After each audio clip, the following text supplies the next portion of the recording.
stage of the East Clare Norseman Extreme Triathlon for 2019. It's time for the draw. My name is Philip O'Connor. With me is Kaya Helvding, who is chairperson of the Norseman Selection Jury. When the applications for the Norseman closed on November 4th, 4,354 athletes had registered, representing 48 nations, and they all want to take part in the East Clare Norseman 2019 edition. Kaya, there are just 232 places that we're going to be drawing here this evening, with 4,354 applicants. How does that work here? So basically, we've had the lottery for 10 years now, but since 2016, we started giving people extra entries to the lottery. So today we have a little more than 8,000 entries in the draw, and that's because some people have up to 4 tickets. Okay, so if they applied and they were unsuccessful in 2016, 2017, 2018, they'll get like a ticket for each year, and then a fourth one then for 2019. That's correct. That's a lot of tickets in the draw. We're going to start very, very shortly with the tickets for the women's race, but I just want to let you know that, well, you know, if you're watching this, you know what Norseman is. It's a 3.8 kilometer swim, it's a 180 kilometer bike ride, and a 42.2 kilometer run. It is simply the ultimate triathlon on the face of the earth. The 2018 race, which we brought you back in August, was an absolute cracker. Alan Hovda's superb spurt at the beginning of the run set him up to win the men's race, and Mette Pettersson, also of Norway like Alan, was crowned Queen of Gaustatoppen after a tremendous performance. And we'll also take a little look back at that race a little bit later on.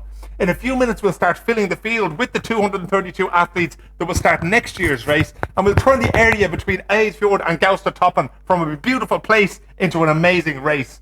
But let's first look back to 2010, which was the first year that we brought you the draw live online. Have a look at this. Hi, my name is Fredrik.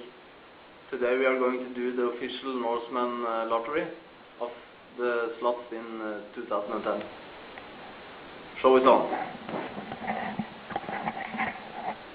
I will do the lottery in Excel using the random function. It's a bit, it's slightly hard for me, so it might take a couple of minutes to do this properly, but you can now take a look at the screen, and I will do it as I can. I now generate. There you go. Welcome back to this tremendous tradition that these two guys started back in 2010. We're bringing you the draw live online. As I said, over 4,000 people have registered to take part in this race, and unfortunately, like all great sporting events, there's going to be a huge amount of disappointment out there. But stick with us here on YouTube for the evening, and you can see if you were successful. We know there's many supporters out there, family members, and fans of triathlon out there are going to be watching. We'd like to welcome you all here. Leave your comments and your questions on YouTube, and we will deal with them as we go along, right?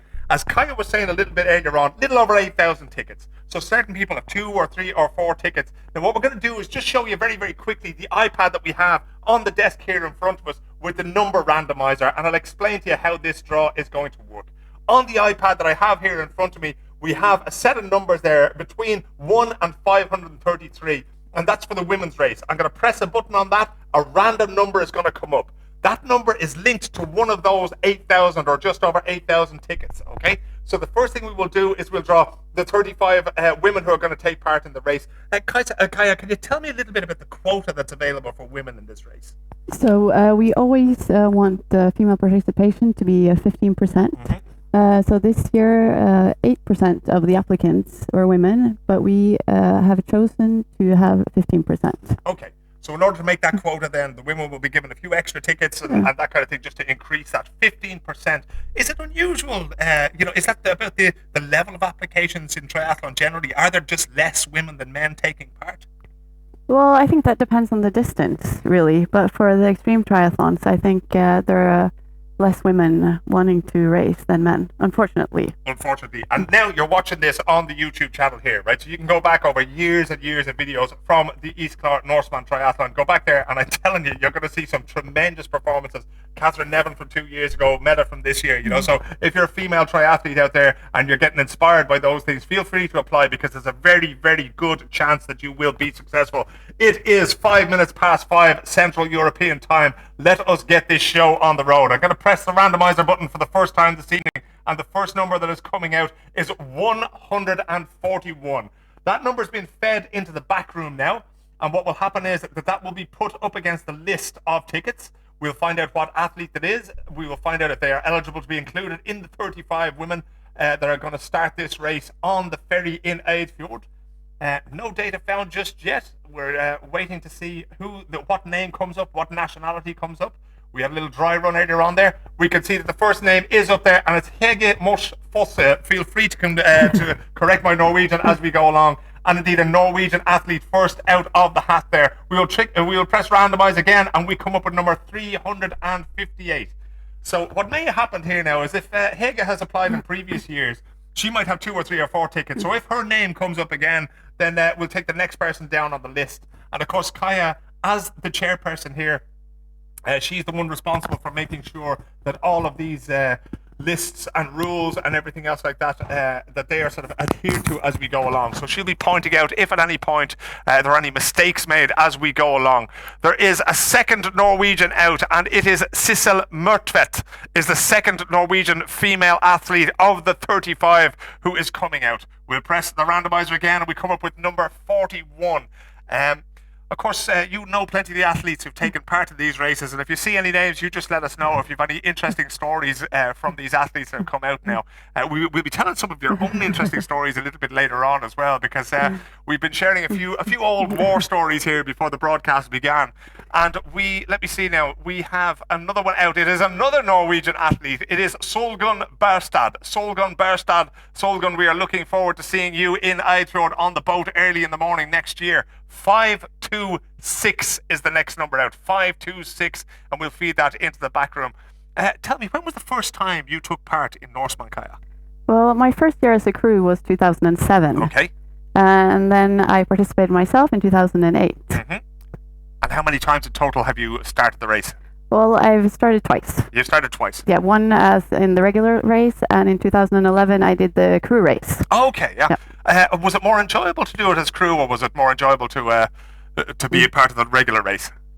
Well, it's probably more exciting to be part of the regular race, but the crew race is something special. I think we were 8 people starting that morning. It's the week before the actual Norseman. Great way to test the course. Somebody who will be testing the course next August is another Norwegian athlete, Julie Winther Larsson. Julie Winther Larsson will be joining. We'll press the button again, and we will come up with number 163. I was going to ask you a question there about that, about the growth of this in Norway. We've now had 4 Norwegian athletes, the 35 so far, but there's a quota set for each country, right? Is it 10% for normal countries? How many Norwegians can we have in the field? Well, we can have a maximum of 35% Norwegians in the field this year. That depends on how many Norwegians apply. Okay. So, but for other countries, we've set the cap for 10%. About 10% there, okay. So we'll keep an eye on that as time goes along. Solgunn Berstad. Now, let me see. We have another one coming out there. Linda Grant. Linda Grant from Sweden. Congratulations, Linda Grant. You will be taking part in the Norseman in 2019. The next number out is number 463. We have the first 1, 2, 3, 4, 5 of the 35 female athletes chosen. 463 is the next lucky number. We'll be going over that in the back room and finding out what happens. Do you get a lot of complaints every year? Because I'm sure there's an enormous amount of disappointment when people don't make it into the Norseman. Yeah, we do get many sad stories. There are some people who've been wanting to participate for 10 years now. Mm-hmm. So I'm really hoping that some of those will be lucky in tonight's draw. One would hope that one of those people is Ann Åsa Stava. She has been successful this time. Ann Åsa will be starting the race in Eidfjord now come next August. We are up to number 494. 494 is the next number out of the randomizer. This is going quite quickly, actually. I thought it might take us longer time to get these things, but the systems appear to be working. If you have any comments or questions, as we said, put them in the YouTube comments there, here live on YouTube, and we will deal with them as we go along. And of course, if your name is read out, if you're one of the lucky athletes to get one of the 232 start places, we'd be delighted to hear from you in the comments on YouTube there. So please feel free to let us know. Let me see. We have another one out there now. Who is this? Ingunn Voglid of Norway. Ingunn Voglid of Norway will also be taking part in Norseman. 494 was her. 333, all the threes there out there, starting to get like a bingo callers convention in here. 333 is the next one out. Of course, General Manager Doug Oliver, the race General Manager, who is hidden away in the back room here with the team, going through all these applications, making sure that everything is above board. He puts these into the system, checks it all out there. We have 1, 2, 3, 4, 5, 6 Norwegians and 1 Swede so far. In the dry run, we had, I think it was 84 nations. Is that a record for Norseman? Yes, I believe it is.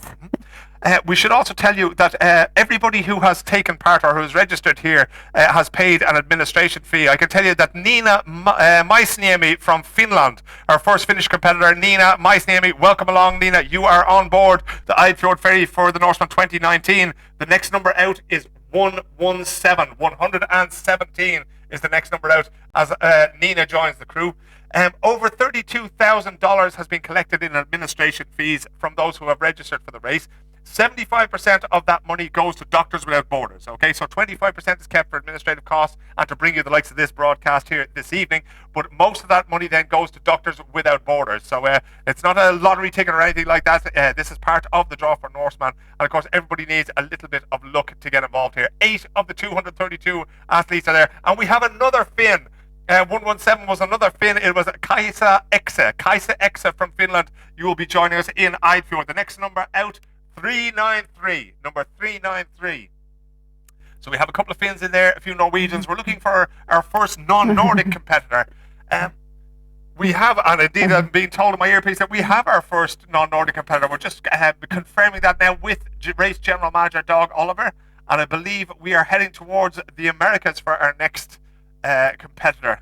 We shall see as soon as that is confirmed by the backroom team. They'll pop up on your screen there. As you can see, we have the last 3 athletes who are drawn there, and it is Karen Pantin, Karen Pantan, possibly in Spanish, from Mexico. Karen, I hope you're joining us now at lunchtime somewhere there in Central America there, and that you're delighted with your place. Karen Pantan, welcome along to Norseman. 96. The first 2-digit number, as far as I can recall, coming out there, number 96 is our next number out of the hat. We'll keep an eye on the board there as they come up. When we tested this system a little bit earlier on in the week, we seem to have a little bit of a delay there coming through, but everything seems to be working perfectly. We'd like to welcome all our viewers around the world. I know there's people watching in New Zealand and in Australia, as we have our first Swiss competitor just popping up on the board there. Let me see. That is Fabien de Saint-Perrier by the looks of things. Yep. Fabien de Saint-Perrier is the name that comes up from Switzerland. There we go. Our next number out is number 430. 430 is the next number out. Let me see if we can check these things out. Yeah, we're trying to get our last competitors up on my screen in front of me here so that we know exactly who is last each time out. But on your screen, you will be able to see the last names out there, and there must be great excitement. How did you find out before about your last, or when you were selected to take part in this race? Actually, in 2008, you could sign up for it. You could just sign up? Yep.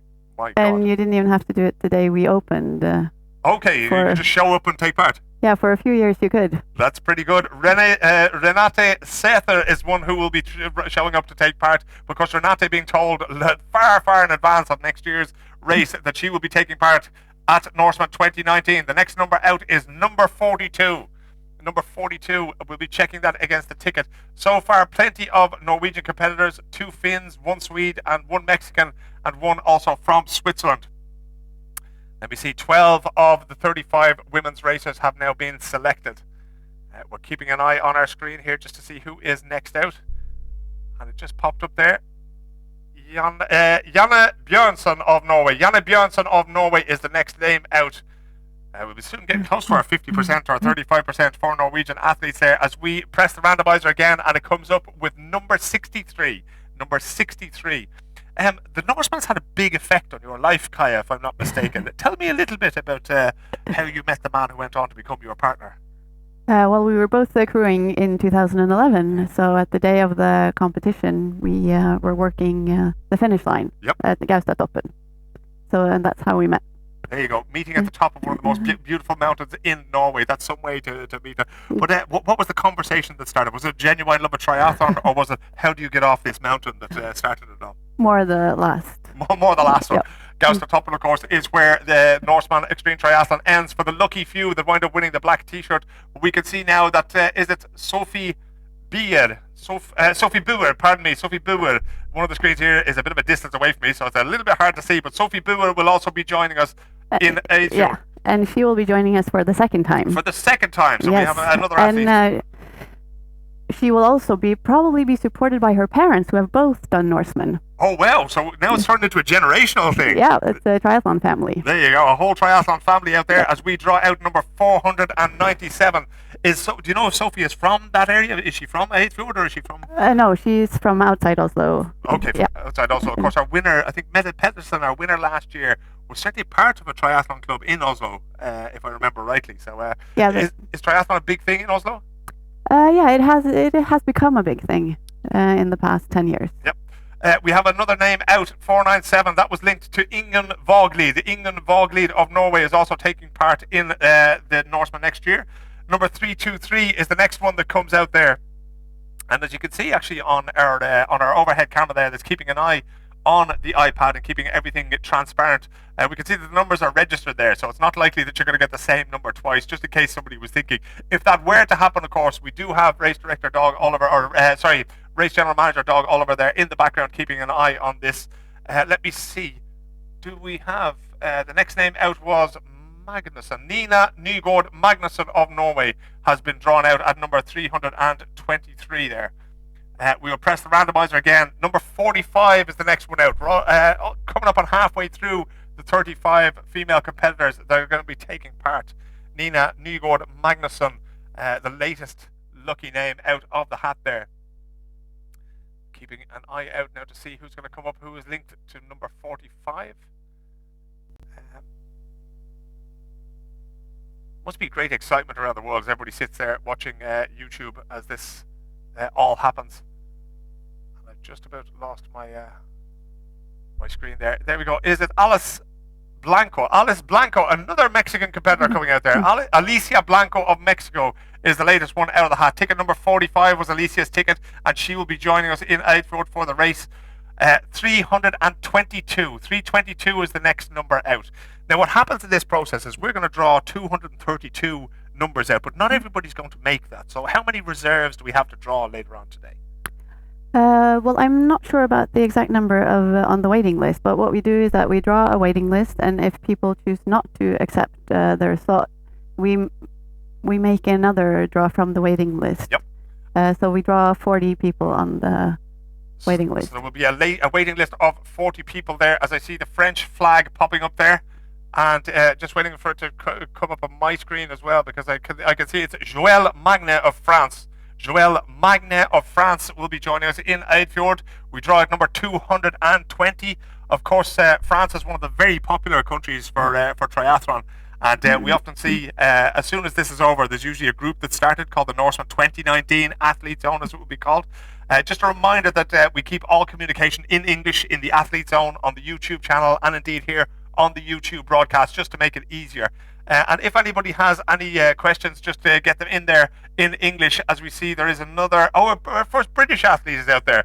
We have Angie Hornet from Great Britain, the United Kingdom of Great Britain and Northern Ireland. Angie Hornet is going to be joining us there, as number 321 pops up on the randomizer there. 321 was the latest number out there. We had 322, now we have 321. So, but of course, the athletes don't know what number their ticket has, right? No, that's true. There you go. The athletes don't know the number their ticket have. All they know is that they pay the administration fee and that they are part of this. As we have our next, another Mexican athlete. My, oh my, this race is getting popular in Mexico. Eunice Macias of Mexico. Congratulations. You will be at the start at Eidfjord in 2019. Number 516 for the 20th spot of 35 in the women's race. Eunice Macias of Mexico there. So that's 1, 2, 3 Mexicans. They're in second place in terms of the numbers. Norway, of course, in first place there. A 35% quota thereabouts for Norwegian athletes in the women's race. I think it's about 50% altogether in the race. So we keep an eye on that. But of course, it has grown immensely. We have another. Do we have? Yeah, we do. We have another British athlete being drawn out there, and it is Sophie Whitworth of Great Britain. Sophie Whitworth, you have been successful. You will be joining us in Eidfjord as well, as number 31 comes out of the randomizer. Number 31 coming out of the randomizer there. A couple of British athletes there, always good to see them. And we'll be talking a little bit later on as well, because there are more, the X-Tri World Tour has become a very big thing, right? Have you taken part in any of the other races outside of Norseman? No, unfortunately not. Unfortunately not. We'll take that as a not yet, okay? We'll take that as a not yet. We see another Norwegian athletes coming out as Beate Lambert. Is that how you pronounce her first name? Beate, yes. Beate Lambert of Norway is out of the hat, and she has her starting position in the women's race. 2:06 is the next number off the randomizer. 2:06, the next number off the randomizer. And Beate is one of our Norwegian competitors there. Is it really, we always have this idea of Norway as being, they love cross-country skiing and biathlon and being out in the fresh air. Is triathlon as a sport very popular, or are we just in the Norseman bubble here? No, it has become really popular, especially the shorter distances. Yeah. There are many races in Norway now. And if you go back 10, 15 years, there were perhaps 5 triathlons per year, but now there are triathlons every weekend. Every weekend? Yes. You can compete in a triathlon every weekend. Would there be a lot of extreme distances in there, or would that be a little bit... Well, there are a couple of extreme distances. Coastman, Thor Extreme. Yep. The Axtri, a shorter extreme triathlon. There you go. This is the ultimate triathlon on the face of the earth. This is the East Clard Norseman Triathlon 2019, and you are watching the draw live here on YouTube. I can tell you, if your name is Karin Hilstad and you have paid your administration fee, congratulations, Karin. You'll be joining us in Eidfjord next year. Number 406 is the latest number off the randomizer there. In terms of the training that's done for this, are these people who are members of regular triathlon clubs? Do they train by themselves? In your experience, how do they tend to do it? I think both. There are so many triathlon clubs now, so people are probably joining or part of one, especially for swim practice. Yep. But I think also a lot of athletes train by themselves. They do indeed. Depends a little bit on their background. If they have a background in sports, perhaps they choose to train by themselves. But if they're beginners in triathlon, then a club is probably where you'll find them. Always better. I wonder if that's the case with Monika Polkowska from Poland. Monika, congratulations. You will be joining us in Eidfjord at the start there in the water. It's cold, but you're going to love it.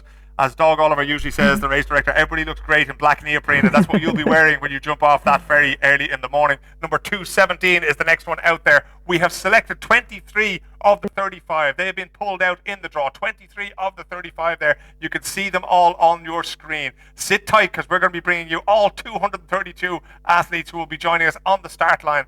This is the draw of the East Clard Norseman Extreme Triathlon for 2019. The 2018 race was an absolute cracker. It was a brilliant race to watch, and we hope that you enjoyed watching it here with us. I see another name has popped up there, so if we can go back to our last view there, so we can see the last 3. No, it isn't. Let me see. I can't quite see who the last... if we can get the last 3 there. Angie Hornet. But Angie Hornet of the United Kingdom has indeed been drawn already, as far as I remember. So we might have to disregard that one. Angie Hornet was drawn already. I'm wondering if we should take a new number, or if she's a double. So I'm hearing that the general manager of the race, Doug Oliver, is telling me that he's going to fix that, and we will have the next name on your screens very, very shortly indeed. So that's the way that this works. Angie presumably is one of those athletes who has maybe 3 or 4 tickets in the race, depending on her previous history. She was drawn out a little bit earlier on there. And we're now just seeing who Doug selects as the replacement there. Of course, this is a random process. The whole draw is random. So, and of course, Kaya is here to make sure that we all keep our noses clean and we follow all the rules and regulations that are there. Number 217 was the last number that was drawn out there. There we go. We are being told that we press the randomizer again. 217 was Angie Hornet. She already had her place. We'll press the button once more, and we get number 235. And I'm really glad that I washed my hands before I came in here and cleaned my nails, that kind of thing, because that's the iPad is telling us what numbers are being drawn out there. 235 was the latest number out there.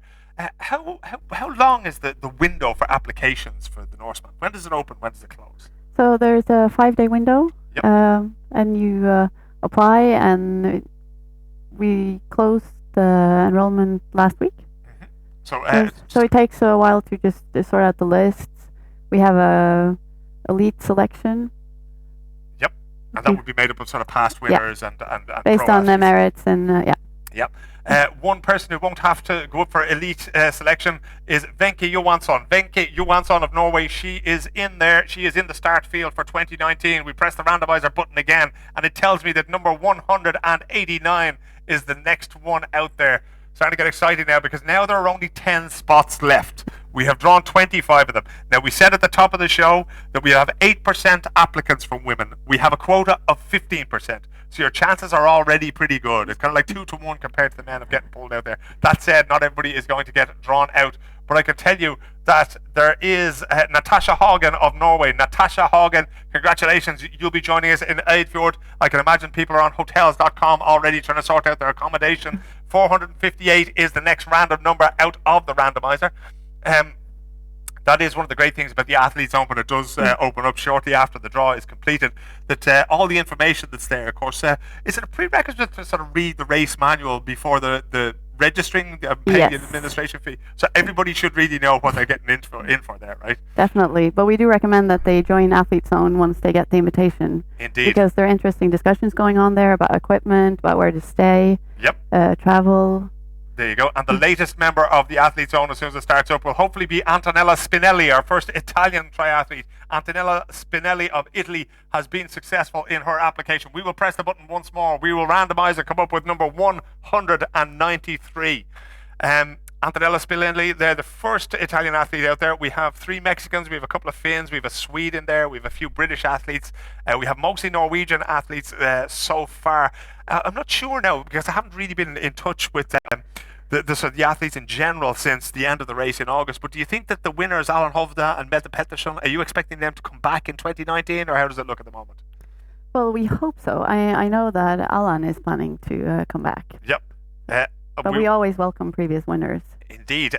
One person we will be welcoming is Liv Marit Haraldsrud of Norway. Liv Marit Haraldsrud has been successful. We press the button once more and it tells us 212. 212 is the latest number to come out there.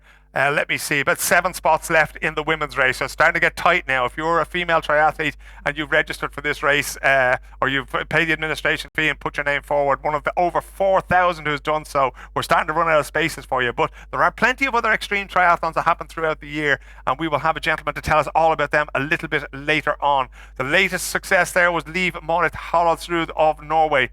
Let me see now. We have also Liv Holmberg, another Liv Holmberg of Norway. She has just been successful. The 28th female athlete that we have pulled out of the hat here today. We'll press the randomizer button again.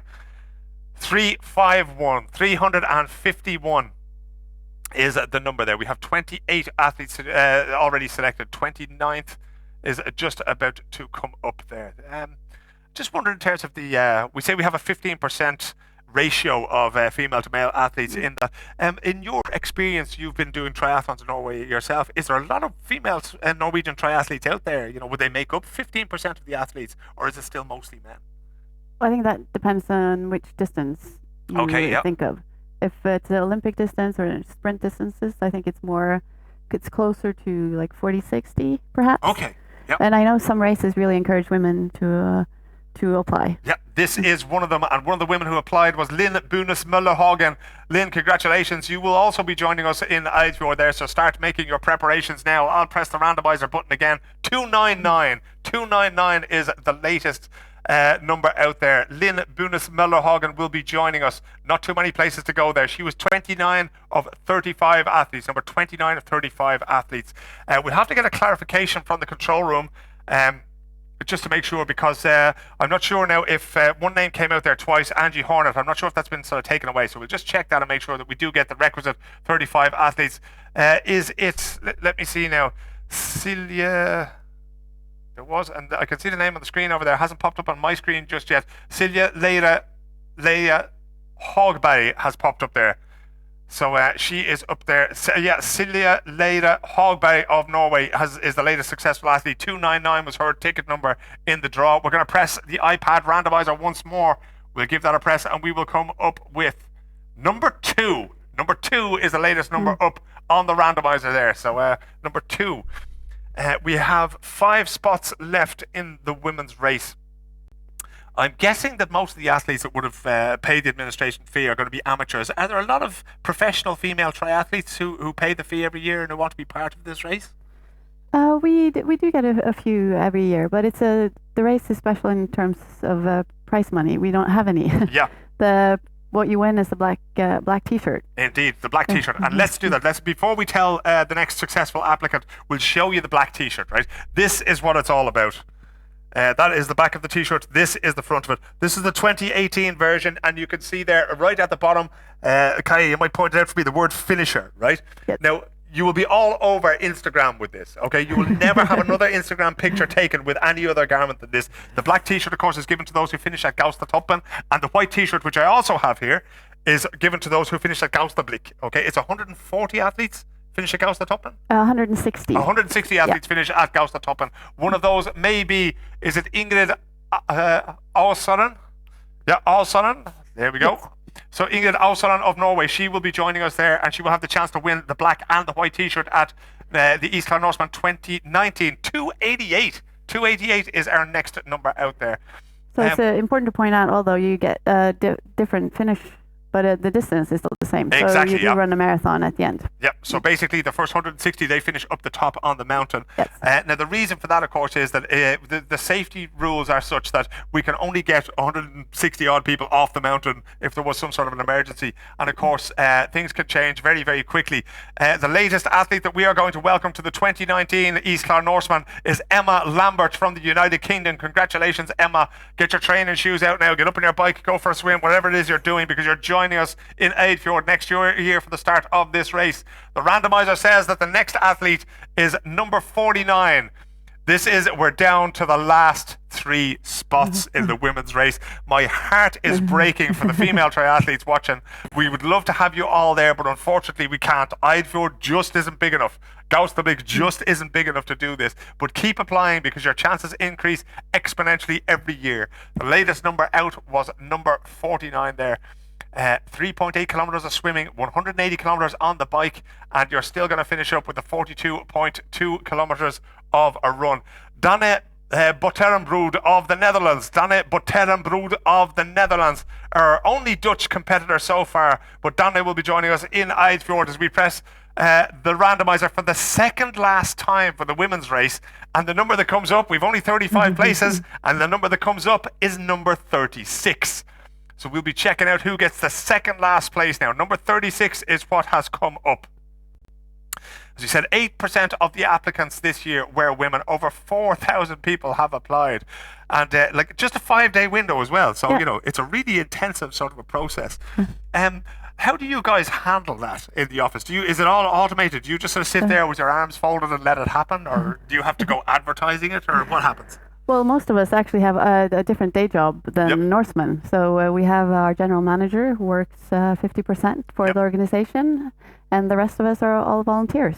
I love that. We have a day job that you pretend to do when you're not dealing with the Norseman. That's what tends to happen, because I can tell you that once you're welcomed into the athletes community, and the 2019 Facebook page will open up in the days following this draw, it does take over your life, right? I have no Facebook notifications about anything else other than Norseman anymore. And you know what? I am delighted to be part of it. We are still waiting to find out who is number 36, the ticket that was just pulled out there. The last name we had was Danne Botterenbrood of the Netherlands. So our first and only Dutch competitor so far. We have only 2 places left, and one of them goes to a Canadian athlete, and it is Maggie Fournier of Canada. Maggie Fournier of Canada, congratulations. What is it? It's about lunchtime in Canada now, and you can celebrate your lunch knowing that you are the second last woman into the race. We are going to press the randomizer one more time.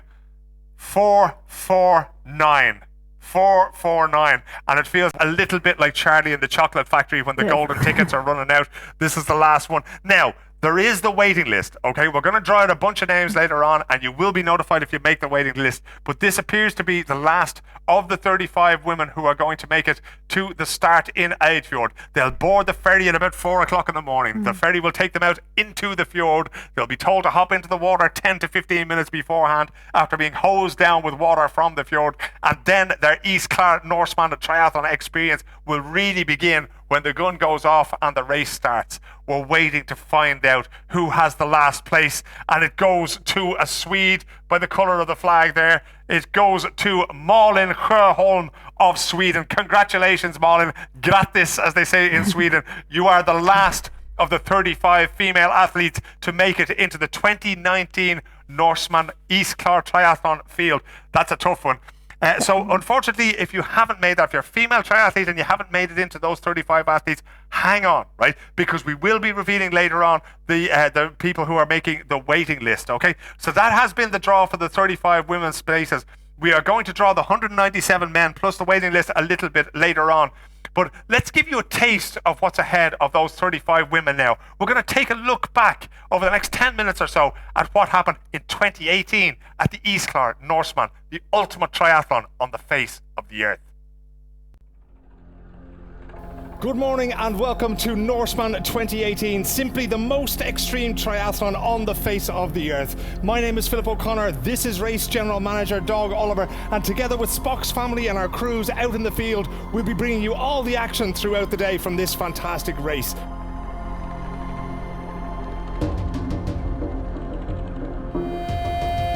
There we go, there goes the horn and the race is underway. Norseman 2018, a long, grueling and thrilling day of racing awaits as the swimmers take off there in the dawn in Eidfjord. There's an immense amount of energy gets expended over this 1 to 2 hours that they're going to spend in the water, and all of these marginal gains or these small changes that you can make could make a sort of a huge difference.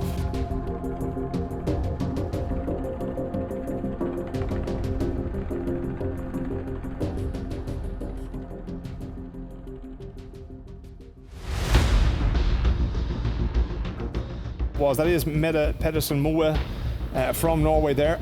Of course, and she is also an amazing swimmer.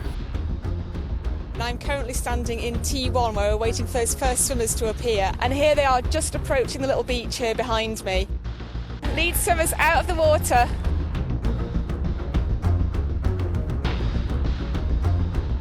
They might appreciate the scenery as they whiz by, but they'll be focused on, getting out there, getting the bike pacing done, getting some nutrition in them, making sure they're ready for the rest of the race ahead. It looks like they're going to be setting some pretty fast times today. We were watching Harry Wiltshire there struggling with his lights just a little bit. Cost him a few seconds there at the start of the cycling phase, but we can now see why he needs them. This is a long day here in Norway. This is a long day in the mountains, and our best athletes, they're going to be thinking about, really pacing that and making sure that they know what they're doing for the day ahead. This entire bike setup now, what we're looking at here, is going to be perfectly tailored to Harry Wiltshire's frame. So none of this is an accident. So the distance from his hip to the pedal has been carefully calibrated. The same thing for the position of his elbows, the same thing for his helmet. This is all to ensure the maximum power with minimum effort, because he's going to be on this bike now from 5 to 6 hours over 180 kilometers. That is number 23. That is our leader. Down to the short stage now, looking very confident indeed, looking like he's very much enjoying himself out there.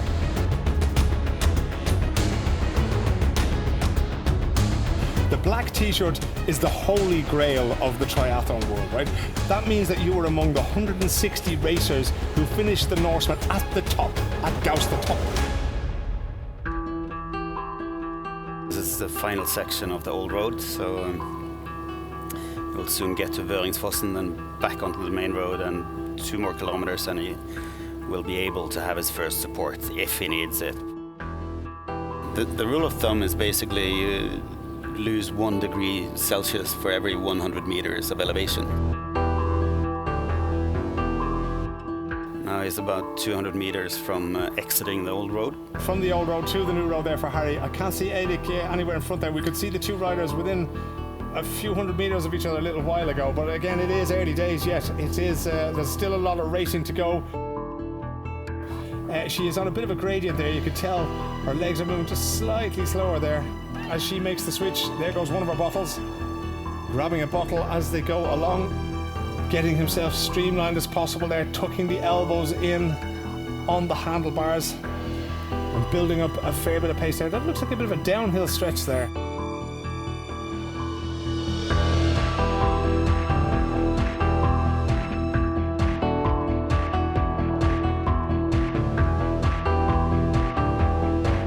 watching our bike riders now undertaking 180 kilometers and then a 42.2 kilometer run to finish.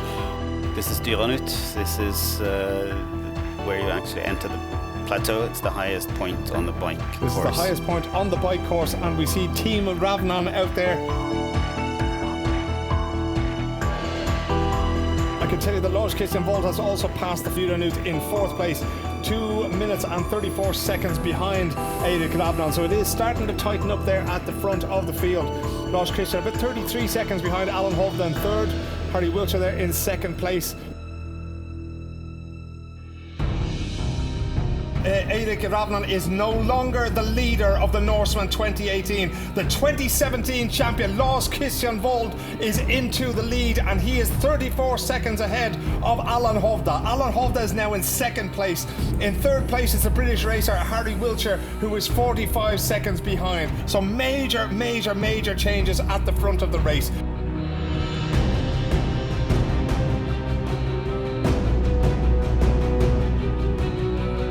Lars Christian Wold making the first right-hand turn as the leading racer here as well. As we look at the leader of the women's race, Mette Pedersen Moe of Norway. She is, let me see, about 13-14 minutes behind the leaders in the men's race. Right behind him there, just a few meters behind him, is Alan Hovda. The gap was cut from 34 seconds to 25 seconds, and Alan Hovda looks like he wants to cut it even more. Big smile there from Alan. Alan is exactly where he wants to be right now. He has the 2017 champion in sight. He has the 2018 championship in his sights. Alan is saying it looks like it's going to be a tight between us today. Watching Lars Christian Wold doing this, because the speed he is going at now is almost superhuman. Off the saddle, leaning forward, and you can see from his bib there as well, you can see how powerful that wind is, how quickly they're going there, and how important it is to take that aerodynamic position, because any resistance you provide is basically throwing energy away, right? And passing. And he just zips by him, and my word, the difference in speed there is absolutely huge.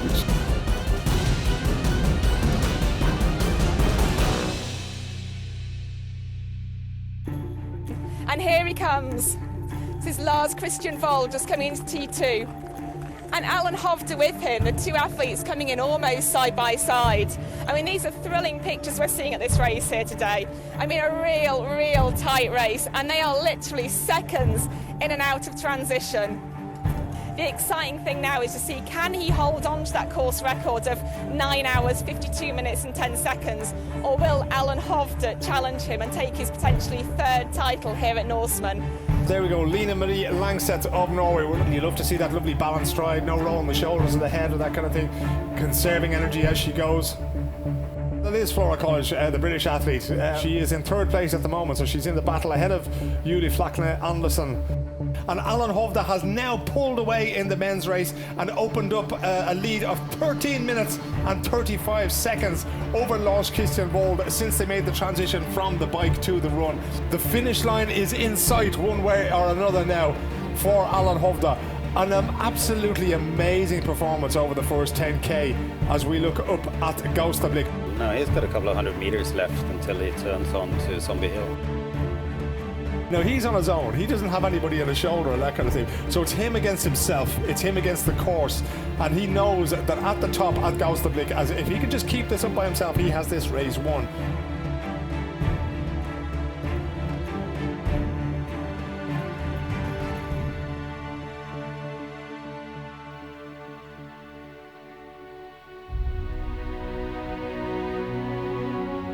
This is the top of Gaustablikk. This means that our first reporters have arrived up to the very top of the mountain. Alan Hovda will not be too far behind them.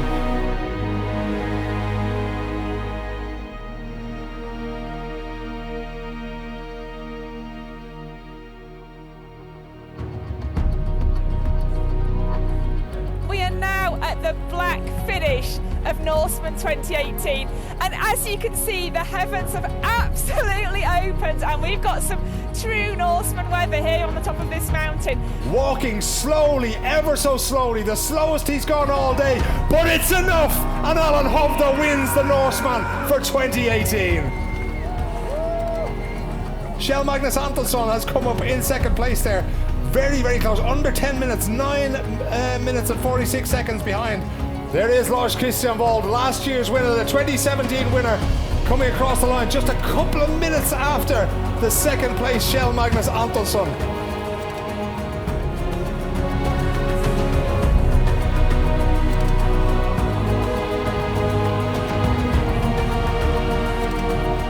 She will go up those stone steps to be crowned the queen of the mountain here today. It is Mette Pettersen Moe. Comes through a dominant performance, her hands over her face. Now she knows it's over. Now she knows the cold is there. Here she comes across the line on her own, no support staff there, and what a big beaming smile from our Finnish competitor, Heini Hattikainen, coming across the line.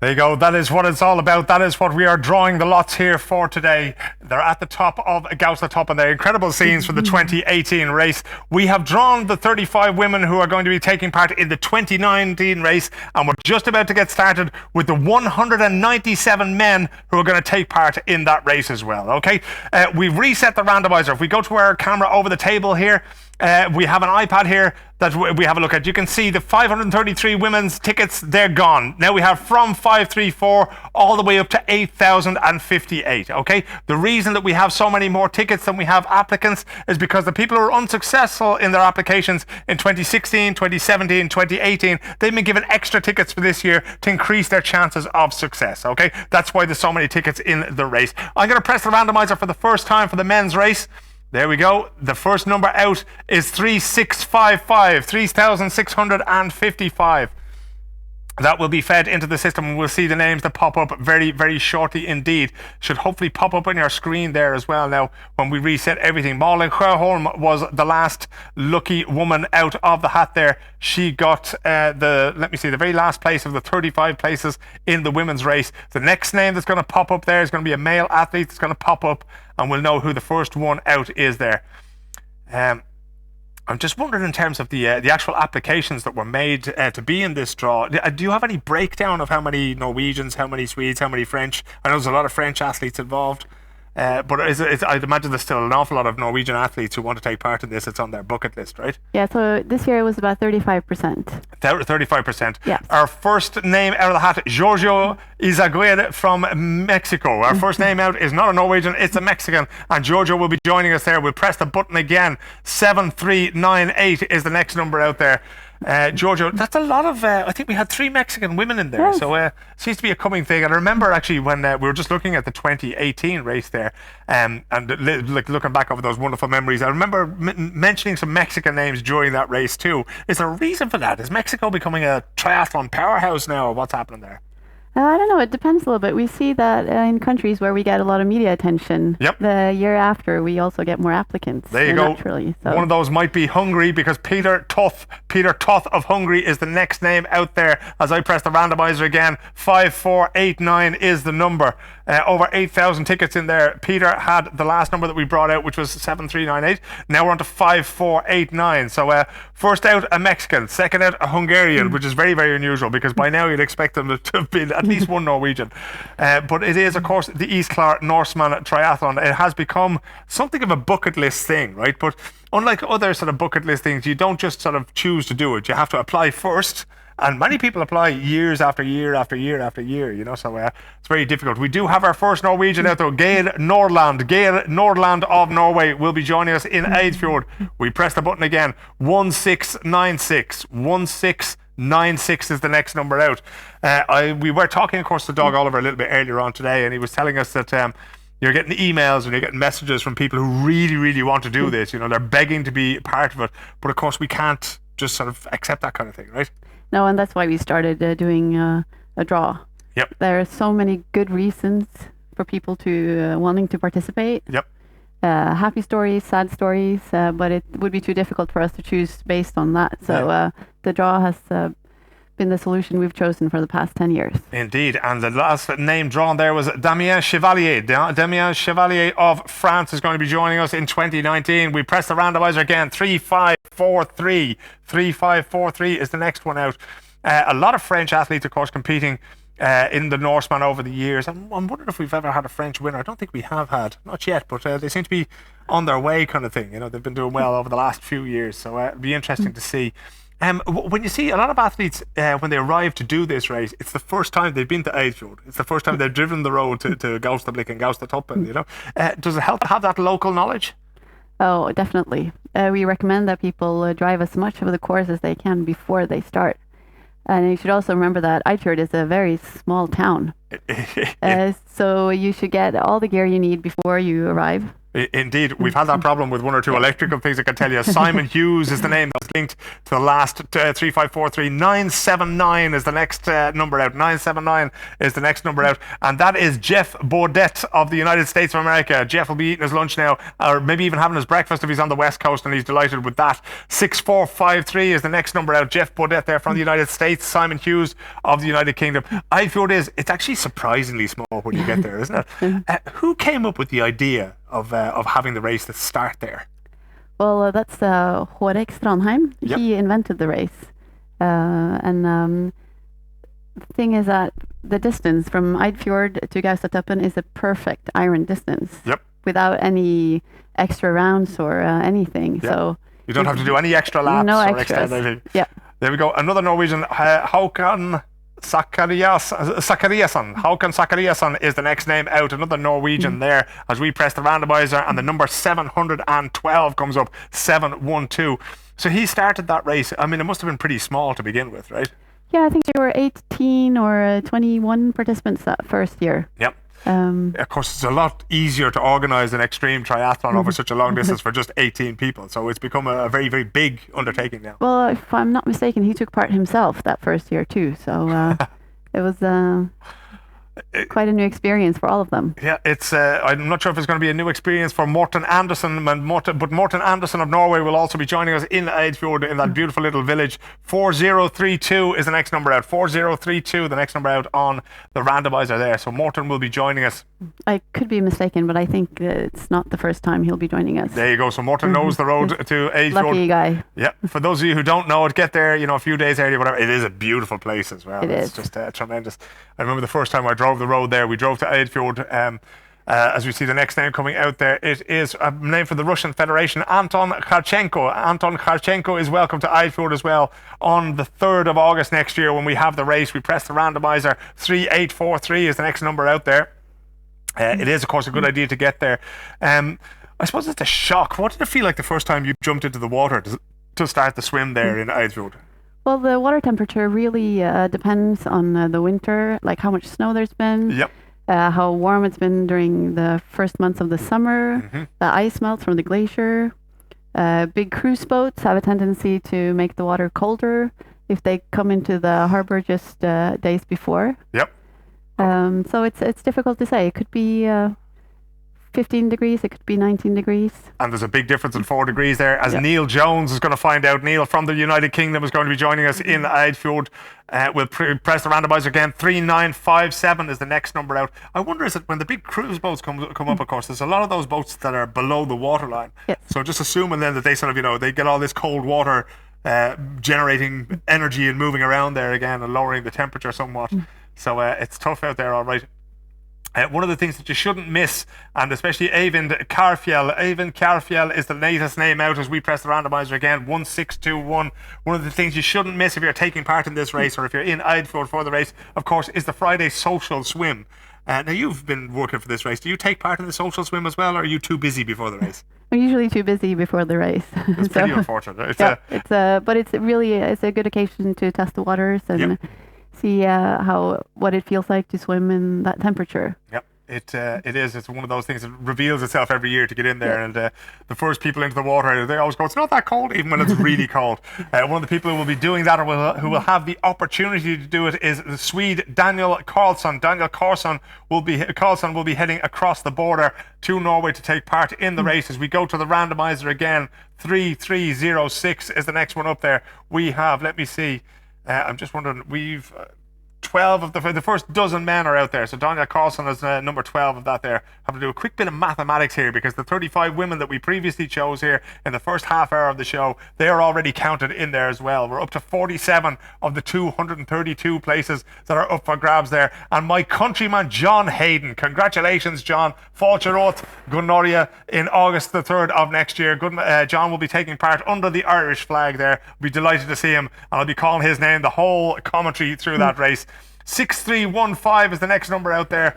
I'm sure John will be on Facebook. I'm expecting it to sort of ping up on the other screen here any second to find out what he needs to do there. We have had a few Irish competitors. Indeed, there was one woman who took part last year, and she had a problem with her baggage, so we ended up having to borrow and scrape a kit together for her to take part in the race. And that's the amazing thing about Eidfjord, is it doesn't matter what you show up with. And we know it's a small village, small place, and that kind of thing. As we see, the Benjamin Rondreux of France will be joining us as well. Press the randomizer again, 4643. But to get back to that, it doesn't really matter. Things always seem to sort themselves out. They do, but we recommend that people arrive a few days early, especially if you're traveling from afar. You have connecting flights. It's everyone who's traveled with a bike case knows that it can get lost on the way. Indeed. Words of warning there to Johnny Little. The latest man out of the draw is Johnny Little of the United States. Congratulations, Johnny. We'll be seeing you there. Give yourself plenty of time, because one of the things that happened last year, I don't know what happened at Oslo's Gardermoen airport, but there was a whole lot of bags and bikes and everything disappeared. The randomizer tells us that we are going to 5293 is the next ticket out. 5293. Who will be after Johnny Little from the United States? It is, let me see. Is it 6 hours? I think it's 6 hours behind. So it's around about lunchtime now on the east coast of America. It would be breakfast time there on the west coast. So a lot of triathletes, of course, on the west coast, enjoying the beautiful climate of California. Northern California in particular is a great place for that kind of thing. So I'm not quite sure where Johnny is, but I know where he's going to be in August of next year. He's going to be in Eidfjord for the East Clark Norseman Triathlon. Has this generated a lot of tourism for the Eidfjord and for Gaustablikk and Gaustatoppen and these places? Well, I think that the areas have become more known after these competitions. I know Eidfjord, they also they host other extreme competitions. Yep. They have a marathon. They have Expedition Amundsen, which is a cross-country skiing event, and several other events. It's a busy place, winter and summer. 6383, the latest number out. Rue Murray of the United Kingdom is the latest name out. So we're starting to go through these slightly faster. Rue Murray and 6383 is the latest ticket out there. Of course, if you travel around Eidfjord and just outside of the fjord area there's a lot of cross-country skiing trails. There's a lot of little cabins that you can stay in, and it is a beautiful place for tourism. A lot of people are usually sort of, a little bit upset by the prices in Norway, but that's one of those things that you have to get used to. Rune Rugland from Norway is definitely used to them. Rune will also be joining us in Eidfjord there as well. 4065 is the next ticket out there. Rune is, let me see, number 52 of the 232. So we're getting through them now as quickly as we can. 4065 is the next one out there. Is there anybody who's taken part in every East Clark Norseman Triathlon? Do you know if anybody has taken part in all of them? I don't think not all of them, but we have a few who have 11 finisher. 11 finishes, that's pretty good going. I wonder if one of those will be Karsten Scheier. Karsten Scheier of Denmark will be taking part there. A lot of a difference, of course, in the landscape between Denmark and Norway, but Karsten will be joining us in Eidfjord. 5551 is the next number out. 5551, the next number on the randomizer. Great to see Danish athletes and athletes indeed coming from further afield there. 84 countries represented, right? The administration fees that were paid by everybody who's taken part in this, they came to over $32,000. 75% of that is going directly to Doctors Without Borders, so it's going to a good cause. It's not an entry fee, it's an administration fee. So that means that we can bring you this broadcast here today, and it goes into the back end that we're seeing here, and we see a name coming up.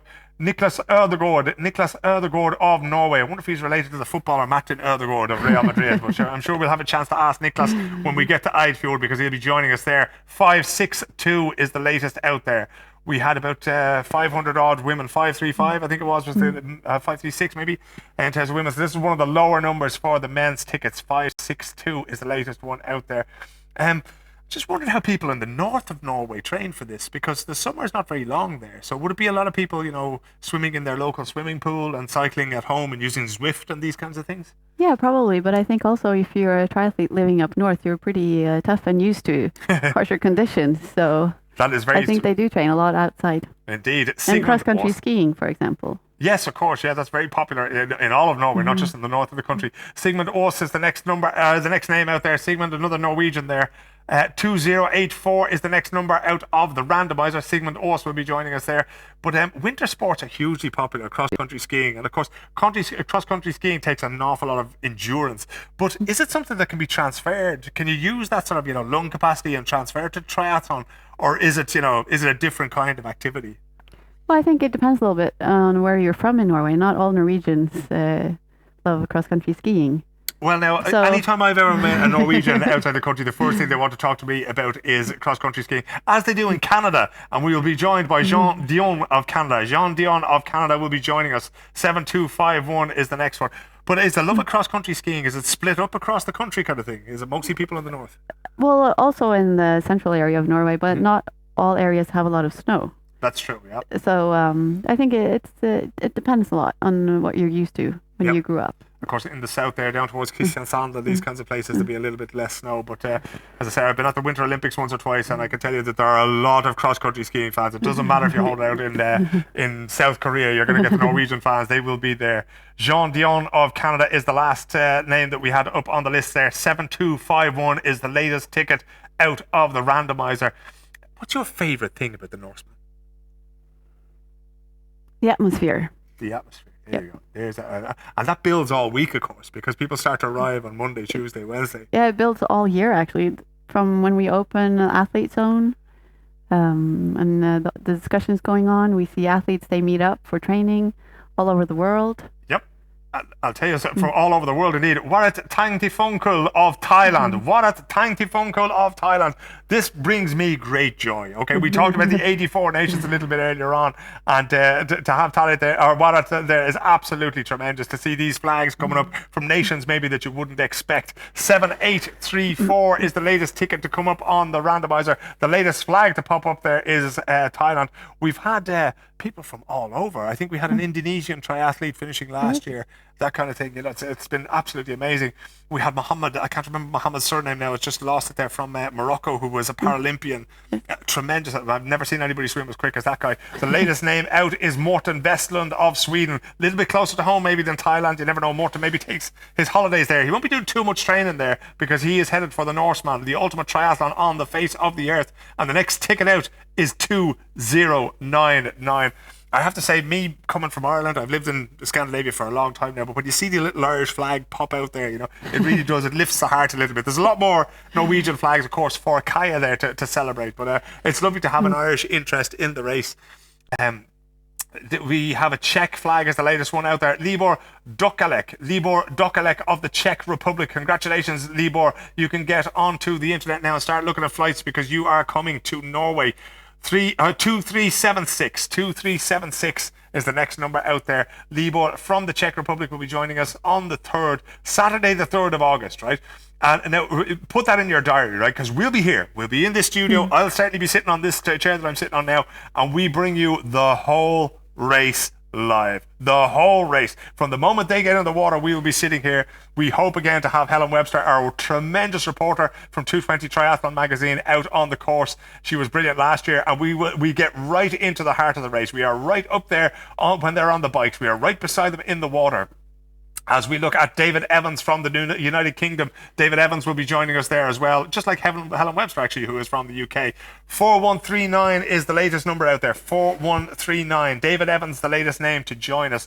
60 of 232. 60 athletes of the 232 to 60 of the 232. I don't even have false teeth, so I can't even blame them. But that is what we have drawn now so far. So we're getting up towards a third of the way through there. Well, there will also be a waiting list of 40 athletes drawn a little bit later on. So what happens is that if an athlete that we draw out here, and say David Evans can't make it, and David, you're okay, you have your place, mate, don't get excited now. But if David couldn't make it, then one is drawn from those 40 on the waiting list. Safak Kok of Turkey. Safak Kok of Turkey is the latest name out there. So our first Turkish representative. 5301. 5301 is the latest number out there. So they're starting to pop up from all over the place. The Czech Republic is represented. Poland is represented. Turkey is represented. Thailand is represented. Several female athletes from Mexico. And indeed, our first athlete out was a male athlete from Mexico as well. So it's looking like a very international field there. 84 nationalities represented. It would be great to have one athlete from each country. Wouldn't it just actually, with 232? You get the feeling though, with so many Norwegians who are entered, and of course now we have another nation coming up. We have Pascal Muschi of Italy, who has just popped up there. We did have one Italian female athlete there, but now we have a male athlete as well. 4119 is what the randomizer is telling me. 4119 is the next ticket out there. So our first male athlete from Italy as well. It's quite an expensive pastime, right? If you're going to start taking part in triathlons and that kind of thing, do you still compete, or do you still sort of train for triathlons just for the fun of it? I haven't for a while, but I still have a triathlon bike in the basement that I plan to use. Okay, do you plan to use it for going to the shops, or do you plan to use it for taking a triathlon? Well, I'm thinking maybe for a triathlon. There you go. That's the thing. But of course, one of the things that affects athletes, and I'm just seeing that Richard Knight is our latest Norwegian athlete there. Richard Knight, a little bit of a British sounding name. I don't know if the Knight is a popular Norwegian surname, but Richard Knight will be joining us in Eidfjord. 4652, the latest number coming up there. We're going to match a name to that. But it is one of those things that family gets in the way, right? Because, triathlons, and especially the ultimate triathlon on the face of the earth, like the East Clark Norseman, it takes a lot of training, right? Yeah, it does take a few hours. What would you expect now? If you were going to do this, if you're going to do this, say, your name was to pop up here. Now, I know you haven't applied, but if your name was to pop up here, how long would you need to train for? How many weeks and how intense, how many hours a week would you be training? Well, I think I would get started tomorrow. That's a pretty good idea. That will give you a lot of hours between now and the 3rd of August. Dejan Lucic of Norway is the next name out of the hat. We'll explain to you once more how this works, okay? There are 232 places up for grabs. We have drawn 64 of them. Dejan Lucic was the last one, okay? There are over 8,000 tickets registered to a little over 4,000 athletes, right? Some athletes who've applied and been unsuccessful in 2016, 2017 and 2018, they have some extra tickets, and then there's a very, very select few elite places that the likes of Kaya decide on. What do you have to do to get one of the elite places? Do you have to have won? Do you have to be, an Olympic gold medalist? What are the criteria? Well, that depends. We've asked them to give us their three best results, and then a jury goes through everything, and we make a list of the top contenders. There you go, like Santa Claus, making a list and checking it twice is what Kaya does, but it's very, very hard to get one of those 8 places. 1215 is the next number out of the randomizer. Benjamin Devost of France. Benjamin Devost of France will be joining us in Eidfjord for the start of the race. He was number, 2062, I think, but it's 1215 is the next number that has come out of the hat there. So in terms of the previous winners now, obviously Alan Hovda won the men's race last year. Is Alan guaranteed the chance to defend his title? Yes. Lars Christian Vold, of course, was part of the race this year. We haven't seen his name pop up yet, but he won in 2016. So would he apply as part of the elite, or would he be in this process? No, he would be part of the elite. Part of the elite. And for this year, we've invited the top 5 from Norseman 2018 to take part in the race next year. Well, they put on an incredible show for us this year. 2351 is the latest number out. Peter Bleckert of Sweden is the latest athlete out. So Peter there, I don't know if he's still living in Sweden, but you can get out on your bike. It's still November. There still hasn't been that much snow here in the southern parts of Sweden and Scandinavia. So you can get out there and do a little bit of training. You're going to need it because you're joining us at the East Clark Norseman 2019. 2351 is the next one out. I'm just wondering about this the cycling thing, because it's getting to the point certainly in Northern Europe where it's going to be very difficult to cycle. We had a demonstration during last year's race of Zwift, which is this online program where you hook up your laptop or your iPad to your cycling trainer. Is that a popular way to train in Norway at the moment? Yeah, I think a lot of people have started to train inside now. It's and with Zwift or some of the other programs. Yep. Of course, you get. I think I saw the British cyclist Mark Cavendish was out there as well. I think Mark recently retired from competitive cycling, so you never know. We might see him pop up here as well. Andrei Esipov of the Russian Federation. Andrei Esipov of the Russian Federation is the latest one out. Andrei, we look forward to seeing you in Eidfjord 1106. 1106 is the latest number, I think, that we're going to try to match a name to. And it is another Irish man there. John Bewley of Ireland is going to be taking part in it as well. I'm just going to tell my control room that we've lost our screen here in the studio, so I'm going to hope that somebody can fix that as we press the randomizer once more and come up with 741. John Bewley. The Bewley name is very famous in Ireland, I can tell you, Kaya, because it's the name of one of the biggest cafe chains in the country. And in the centre of Dublin City on Grafton Street, you'll find a recently refurbished cafe there. And it's one of the famous names there. I don't know if John Bewley is part of the cafe family as such, but he'll get a chance to taste the coffee Norwegian coffee in Eidfjord. Maxim Antosik of the Russian Federation, our second Russian there, as we look at 976 being the next number out on the list there. Maxim Antosik. I'm not sure if you recognise any of these names. Of course, you can stop me if you do, if they've been finishers, if they've been winners in previous years, but aren't maybe no longer part of the elite there. So two Russians, and sandwiched in between them is John Bewley from a famous line of Bewley's cafe chain owners there. Really worth a visit there if anybody ever goes to Dublin. I'm not sure if there's actually an extreme triathlon over there. I think there is one that's somewhere in Ireland now, but I've never had the joy of covering it. But we'll hear maybe a little bit later on when Stuart comes in, the X-Tri World Tour managing director. James Bayhack of South Africa. Welcome along, James. You are coming to Norway. You had ticket 976. The next ticket out is 1264. So James is our first South African athlete to make it there now. So he will be online now booking his tickets to get up to Norway for the first week, maybe the last week in July, but certainly the first week in August. This year's race will be on Saturday, the 3rd of August. Tell us a little bit about the accommodation situation there, because not everybody can stay in Eidfjord, right? No, some people will have to look for accommodation a little outside, but there are great hotels in Eidfjord. You can also stay in the tri-camp. Yes. So you have different options for price-wise and where you are located. Yep. One of the men who'll be looking at those options is Nicolas Boissonneau from France. Nicolas Boissonneau from France has been successful there. He had ticket 1264. We press the randomizer. 2502 is the next ticket. We are up to 71 participants. 35 of those were women. We've had, let me see, that would say 36 men so far. So we've already gone past the number of women that are there. Is there something that can be done on these extreme distances to encourage more women to take part? Because like I say, we had 8% applicants were women, but 15% of the quota goes to them. Well, we do encourage them to apply, and we hope that when they see what other women have done in the competition before them, that they realize that they are able to complete and also get the black shirt. Exactly, yeah. That's one of the main things. Of course, we'll show you the black shirt again a little bit later on. Jan Finstad of Norway will be joining us, and we have drawn 2838. We clicked on the randomizer there while Kaya was explaining that to me there. It is amazing. I mean, actually, the two of the races that I've commentated on have been, the women's races have been absolutely amazingly competitive.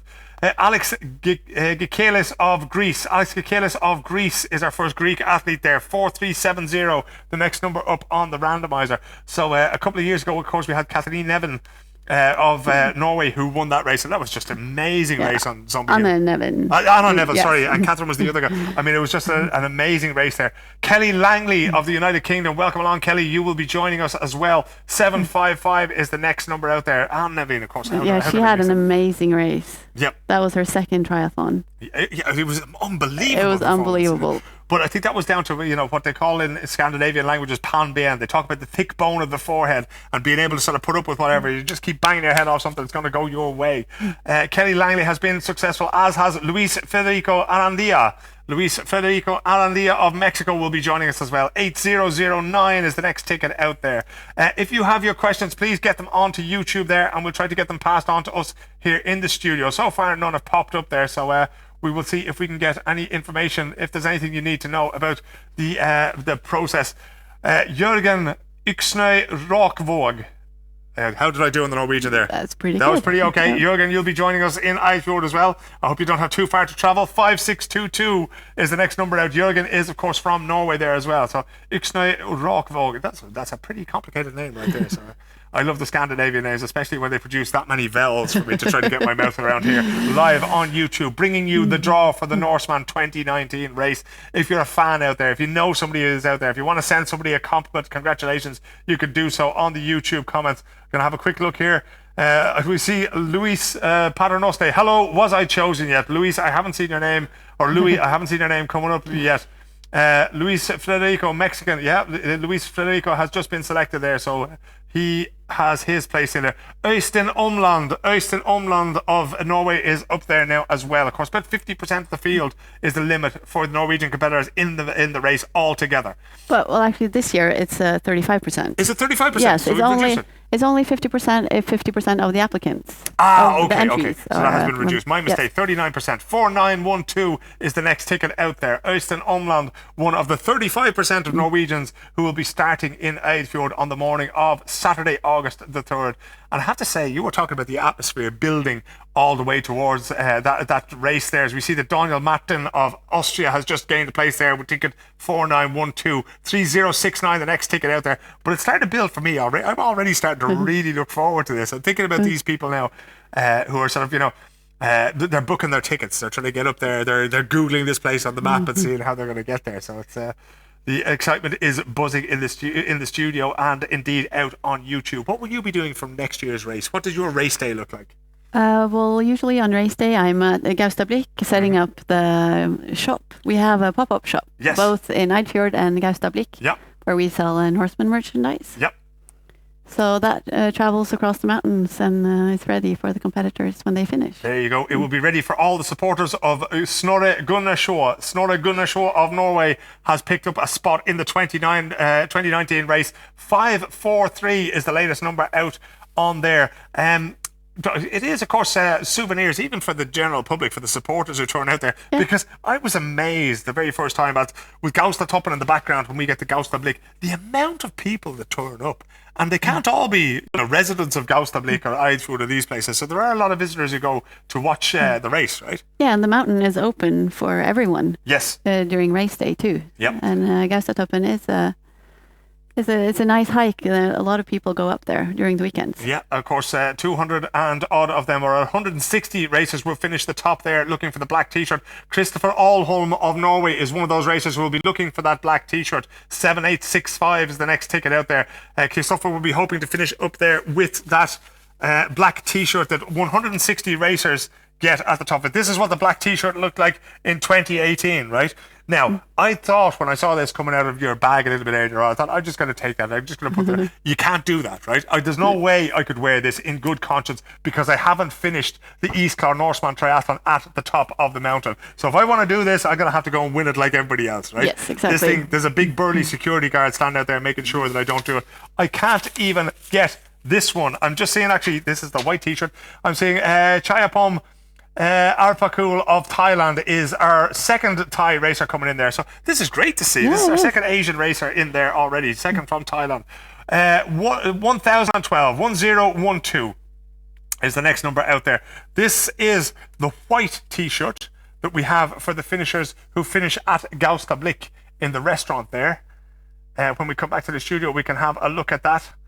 We can tell you that Jimmy Benoist of France will be there as well as we press them. And 4954 is the next number out there. This is the white t-shirt, and the famous word here is finisher. Yeah. Everybody wants to get these t-shirts.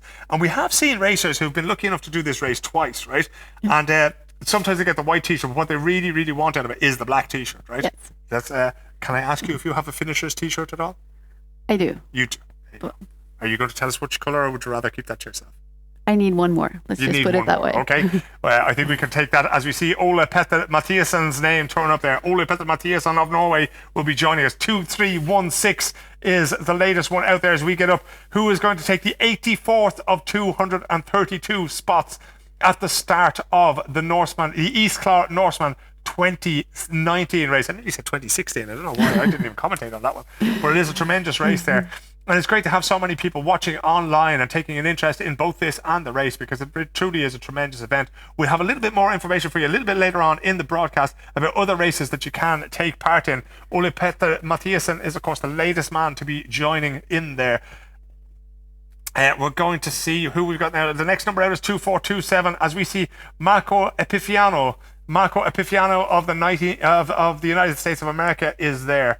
And he was a participant a few years ago, if I'm not mistaken. Okay, so and I think perhaps also his wife was a participant last year. So lucky family. There you go. They've been drawn out several times now, so that's pretty good going. 2427. We're on to 5951. We have another Irish contingent here. Damian Faulkner. That's 3 Irishmen in there. I don't think I've ever seen that many Irish people in a race there. So no matter what happens out on the course, it'll certainly be fun in the bar at Gaustablick a little bit later on after that.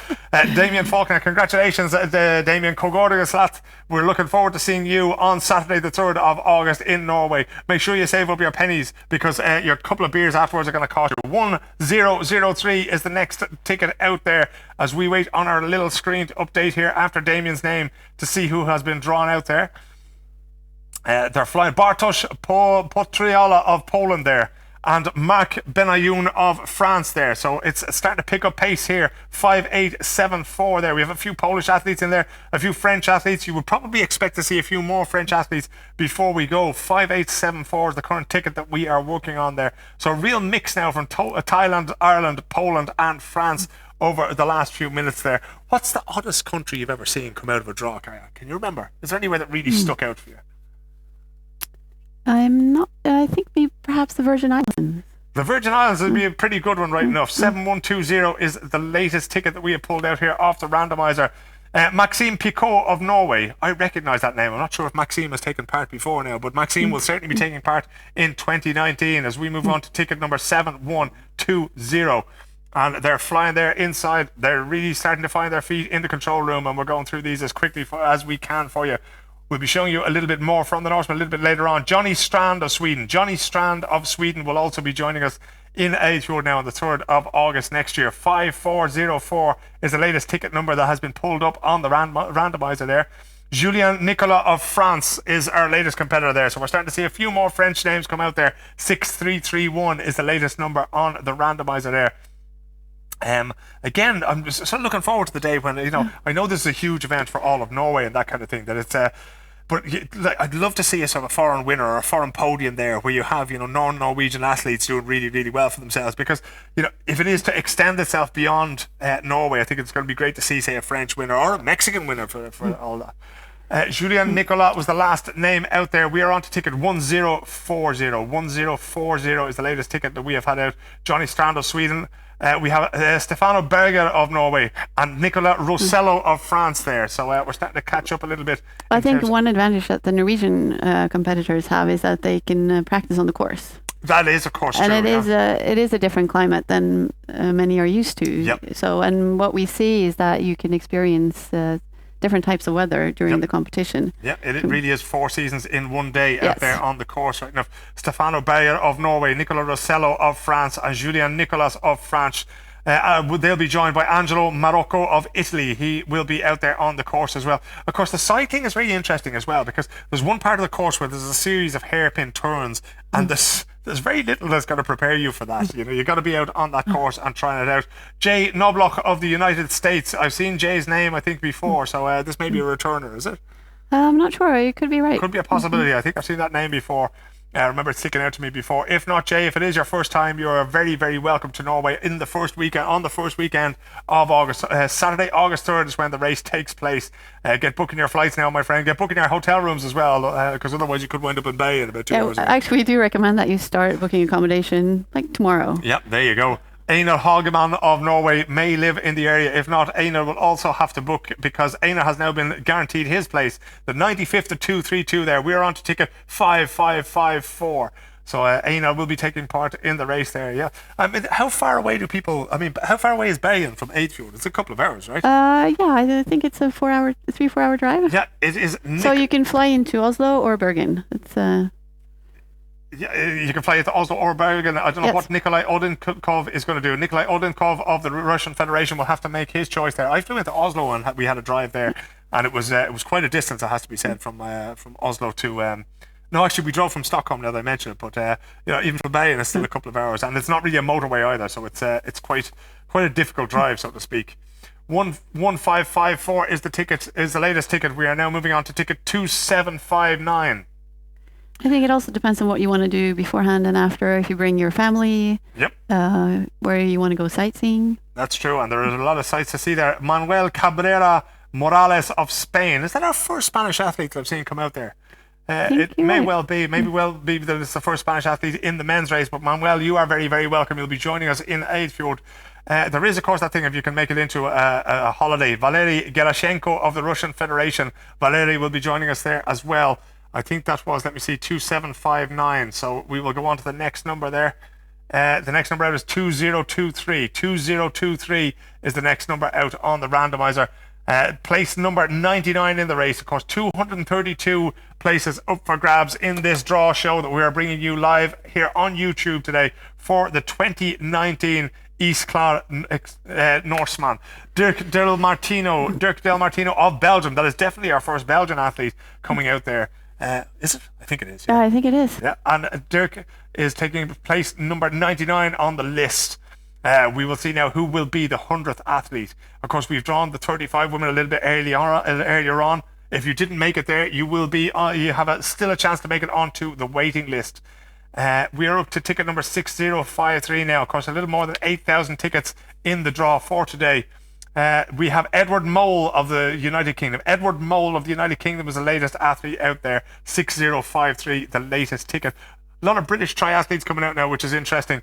Julien Raimondo of France is the latest one out of the hat there. Plenty of French interest in that. We did have a couple of well-known triathletes who took part there last year. But again, I think the Norwegian athletes do have that advantage of sort of home advantage because they know the course. 4180 is already out. Ticket number 800 is the latest one out there. The latest one out of the hat. We've actually had athletes from the UK since the beginning of the race. Wow. They came, I think, maybe the second year. Yep. And last year, French TV did they broadcasted a short film about Norsemen. That's right. So we see an increased interest from French athletes. Great to see it. Martin Korbel of the Czech Republic will be joining us, as well Dagfinn Askvik of Norway. So that French film, I'd love to see that actually. I know the link was sent to me. Erik Kvams Hagen of Norway will also be joining us as well. 2346 is our latest ticket out there. So on the randomizer, so we're keeping an eye on that as well. Erik Kvams Hagen there. So it is amazing to see how these endurance sports in general are growing in France, because of course it's a huge, I hate to use the word market in terms of sport, but I mean it's one of those places, and there's such a diverse landscape there in France that they can do these things. You can have, so you can take part in swimrun, you can take part in triathlons. Lars Ersang, I'm guessing that's Ersong, of Sweden is the latest name to come out of the hat. Number 105. 106 goes to Nikolai Herlofsson. Nikolai Herlofsson of Norway is the latest one there. 3376, the latest ticket that we have pulled out here. And we're being told to keep clicking there. 623 is the latest ticket to come out there. 106 of the 232 places have already been filled. It is a very... It must be really, really difficult to sit there knowing that you have, the chance of taking part in this race, and that it's, you're just sitting there waiting for your name to be called out, and you don't know if it's going to happen. Of course, the chances are that it won't be, but there you go. Loris Alessandri can breathe easy this evening. Loris of Italy will be in the race when it starts next year in 2019. And Tomislav Svetanusic of Bosnia and Herzegovina there getting pulled out there as well. I always get thrown off because there's a whole lot of accents in these names as well, especially the ones coming from the Balkans there and get caught out there. So we're ticking along there. But that is the first athlete. I would say that's probably the first of the... I haven't seen a Croatian athlete or a Serbian athlete or anybody from Macedonia, that kind of thing. So Bosnia and Herzegovina, the first of the former Yugoslav republics to get a representative there in the race. Well, we do encourage, if you don't get a slot for Norseman, try one of the other races Indeed. in the X3 World Series. There's so many great courses, great crews out there who... And they're all over the world, of course, as well. Yes. Yeah. We'll be talking to Stuart a little bit later on about that. Victor Maquier is out of the hat now. Victor Maquier of France will be joining us there in Eidfjord. And they're clicking along nicely, 2747.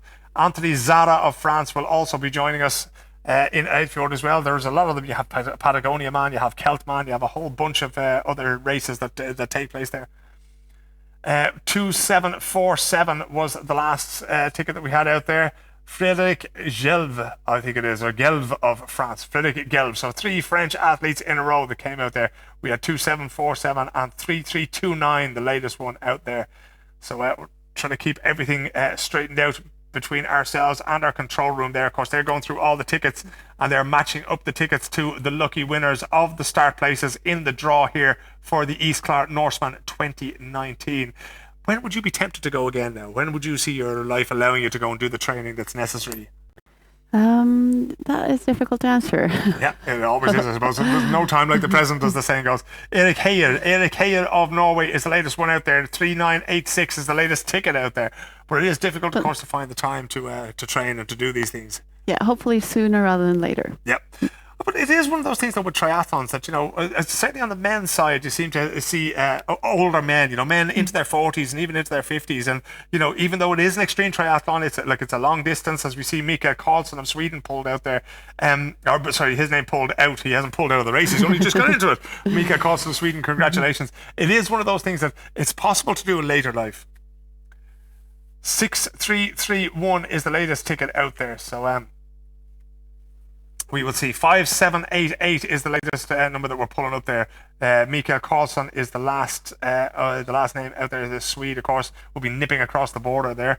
I wonder if it is popular for the Swedes to be going over there and just having a look and just even to drive along, because like I say, the corkscrews and the hairpin turns and that kind of thing, they can be quite difficult on the cycling course. 947 has just been pulled out there, so we'll find out very, very soon what name is linked to that. Of course, if you applied unsuccessfully in 2016, 2017 or 2018, you got a bonus ticket this time round. So the lottery, or it's not a lottery, it's a draw. The draw is designed to make sure that you have a sort of a better chance to reward your loyalty. Guy Pearl of Israel, our first Israeli competitor there. Guy Pearl, you're very welcome. You'll be taking part in the race. And Jörn Basel of Switzerland, which that's the name of a town in Switzerland as well. But Jörn Basel will also be joining us. Warren Applegate of the United Kingdom will be joining us as well. 4546 is the latest ticket to come out there now. Warren Applegate of the UK. Congratulations, Warren. You will be taking part in the race.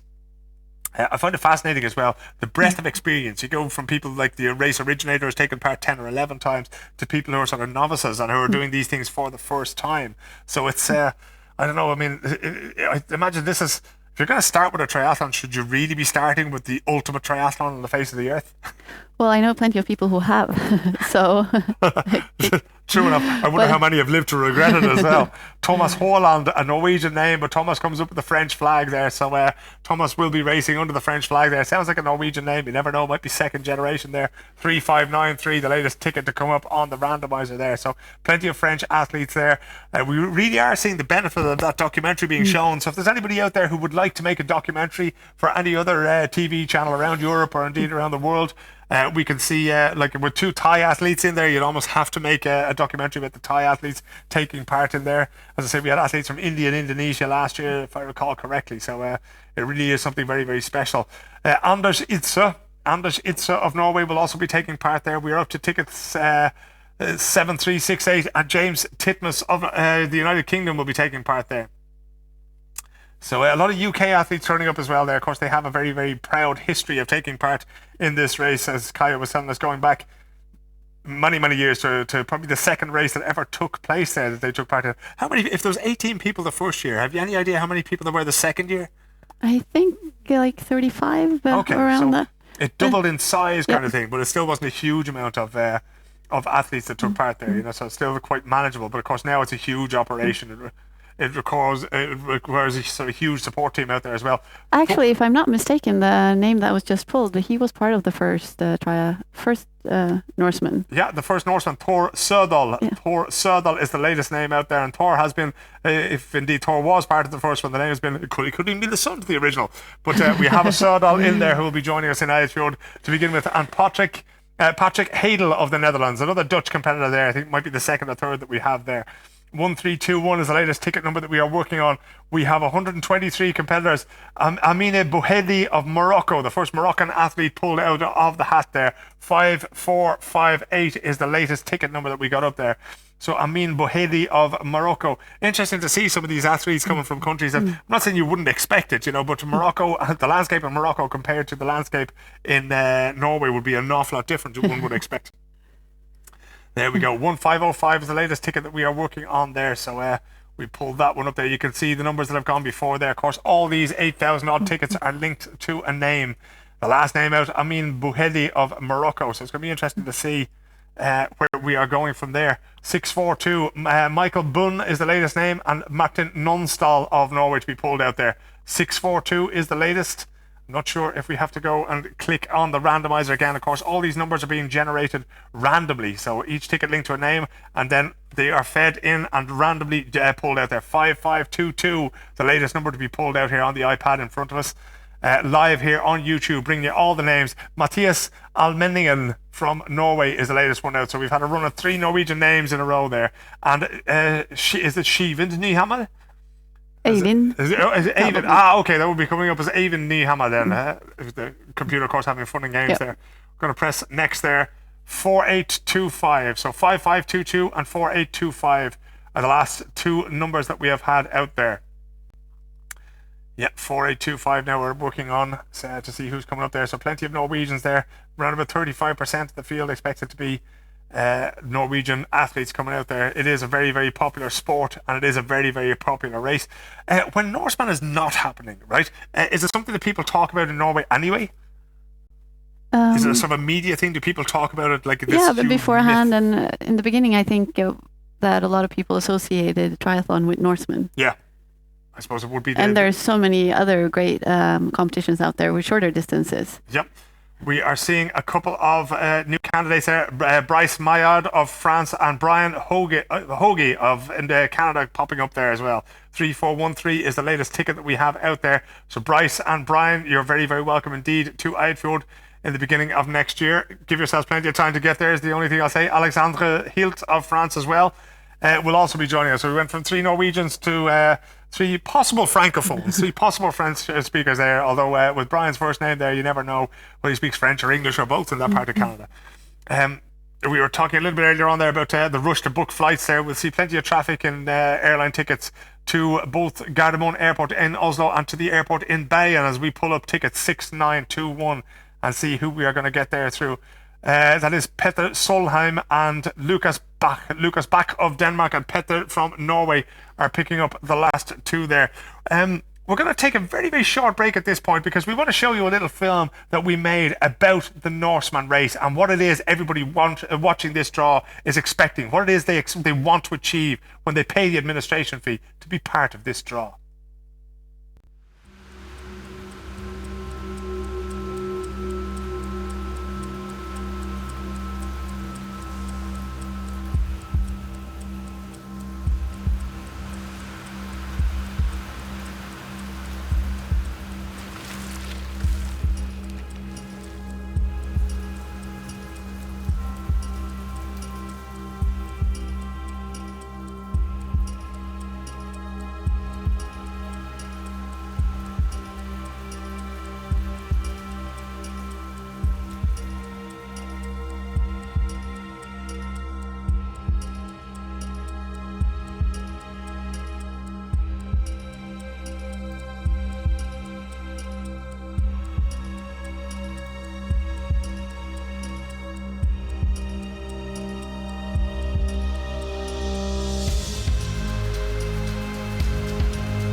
You are all pioneers. You are breaking with convention.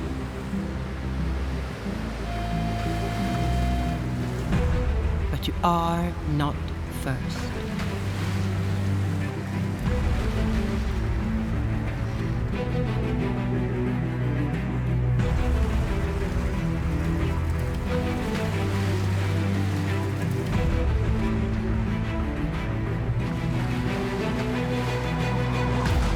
It's all about you to be brave enough to follow in the footsteps of the people before you. My responsibility is to make you feel uncomfortable. But there's a deep connection between us, and we trust each other.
When you learn about my strength and your weaknesses, you're only doing what you've always done. You dig deep. Deeper than you've ever reached before into your absolute core.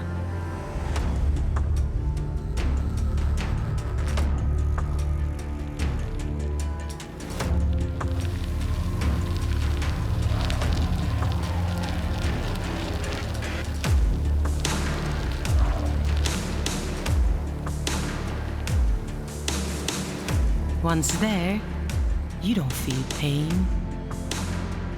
There's just stillness and beauty.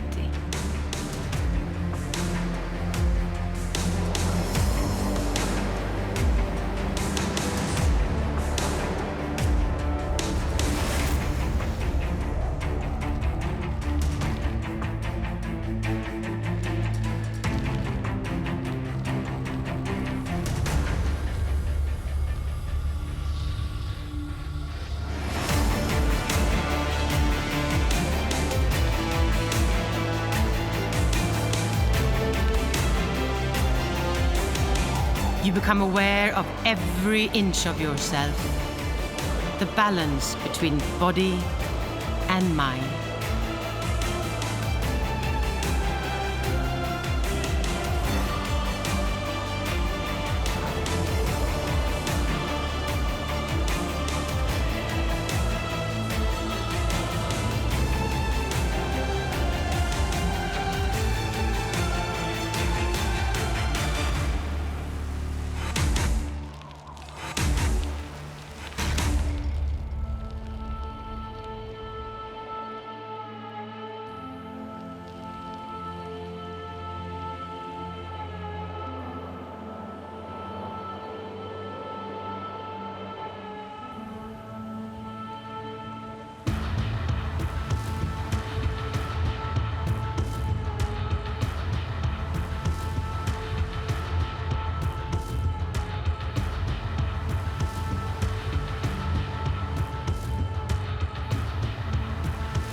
Confronted with the power at my hand, it is a soothing feeling to know you are so small.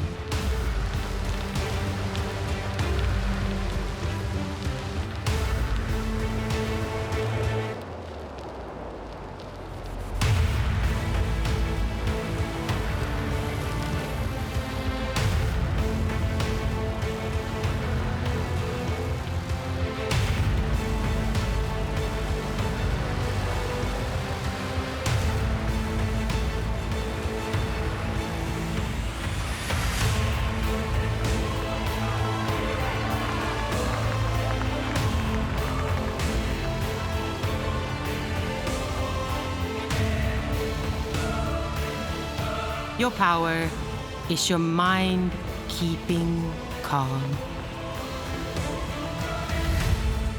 refusing to give in. One more stride.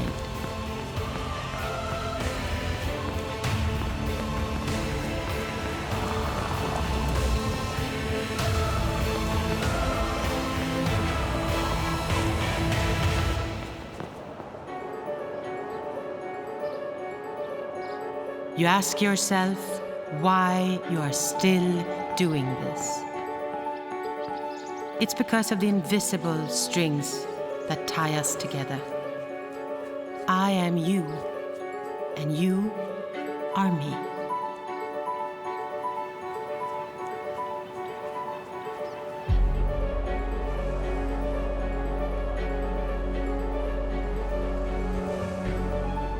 When you started this journey, you knew I was going to be hard on you.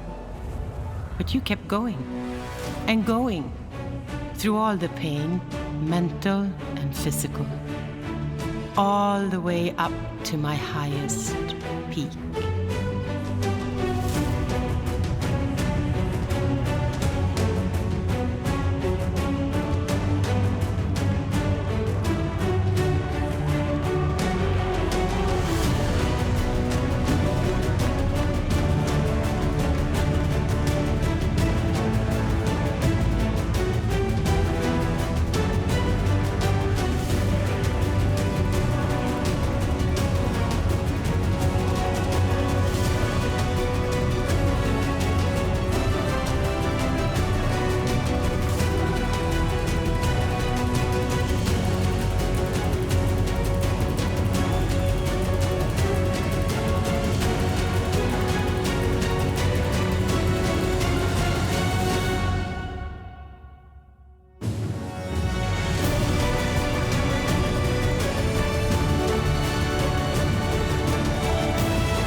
Each time you reach your limit, I give you a new challenge, and you erase that limit.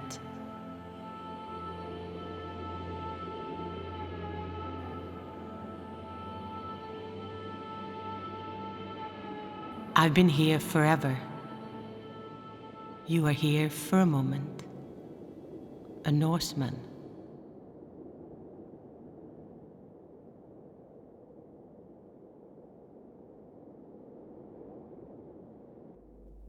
Good evening and welcome back to the draw for the East Clare Norseman Extreme Triathlon for 2019. My name is Philip O'Connor and I have been joined by Stuart McGuinness, who is the chairman, the CEO, the big kahuna of the X-Tri World Tour. He could be telling us, great to have you here, Stuart, because this is one of the most fascinating guys in the business.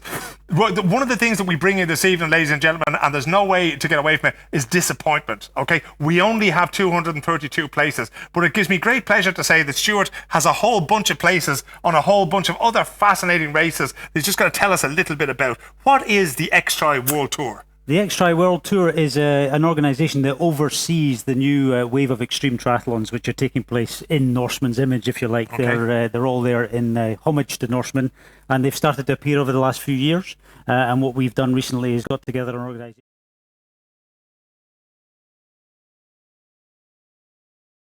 for the poor souls who don't get into Norseman, and there's going to be a few of them tonight, I think. Unfortunately, there is. We've already drawn, let me see, 133 of the 232 places, so we've got 100 left to go. But what kinds of races in what kinds of places? I know Keltman in Scotland is one of those races. Yes, right? indeed. Well, amazing races in amazing places, quite simply. These races are created to emulate the atmosphere of Norseman and to emulate the experience that people will have. The terrain, the difficulty, all of this stuff is important. So every one of these races is in a particularly special geographic part of the world. So yes, we have Keltman in the Torridon Mountains, we have the Swissman in the Alps, we have a race in Alaska and Canada, and yes, they're cropping up all over the world in really, really exciting places. That's brilliant to hear, because like I said, there will be a lot of disappointment this evening.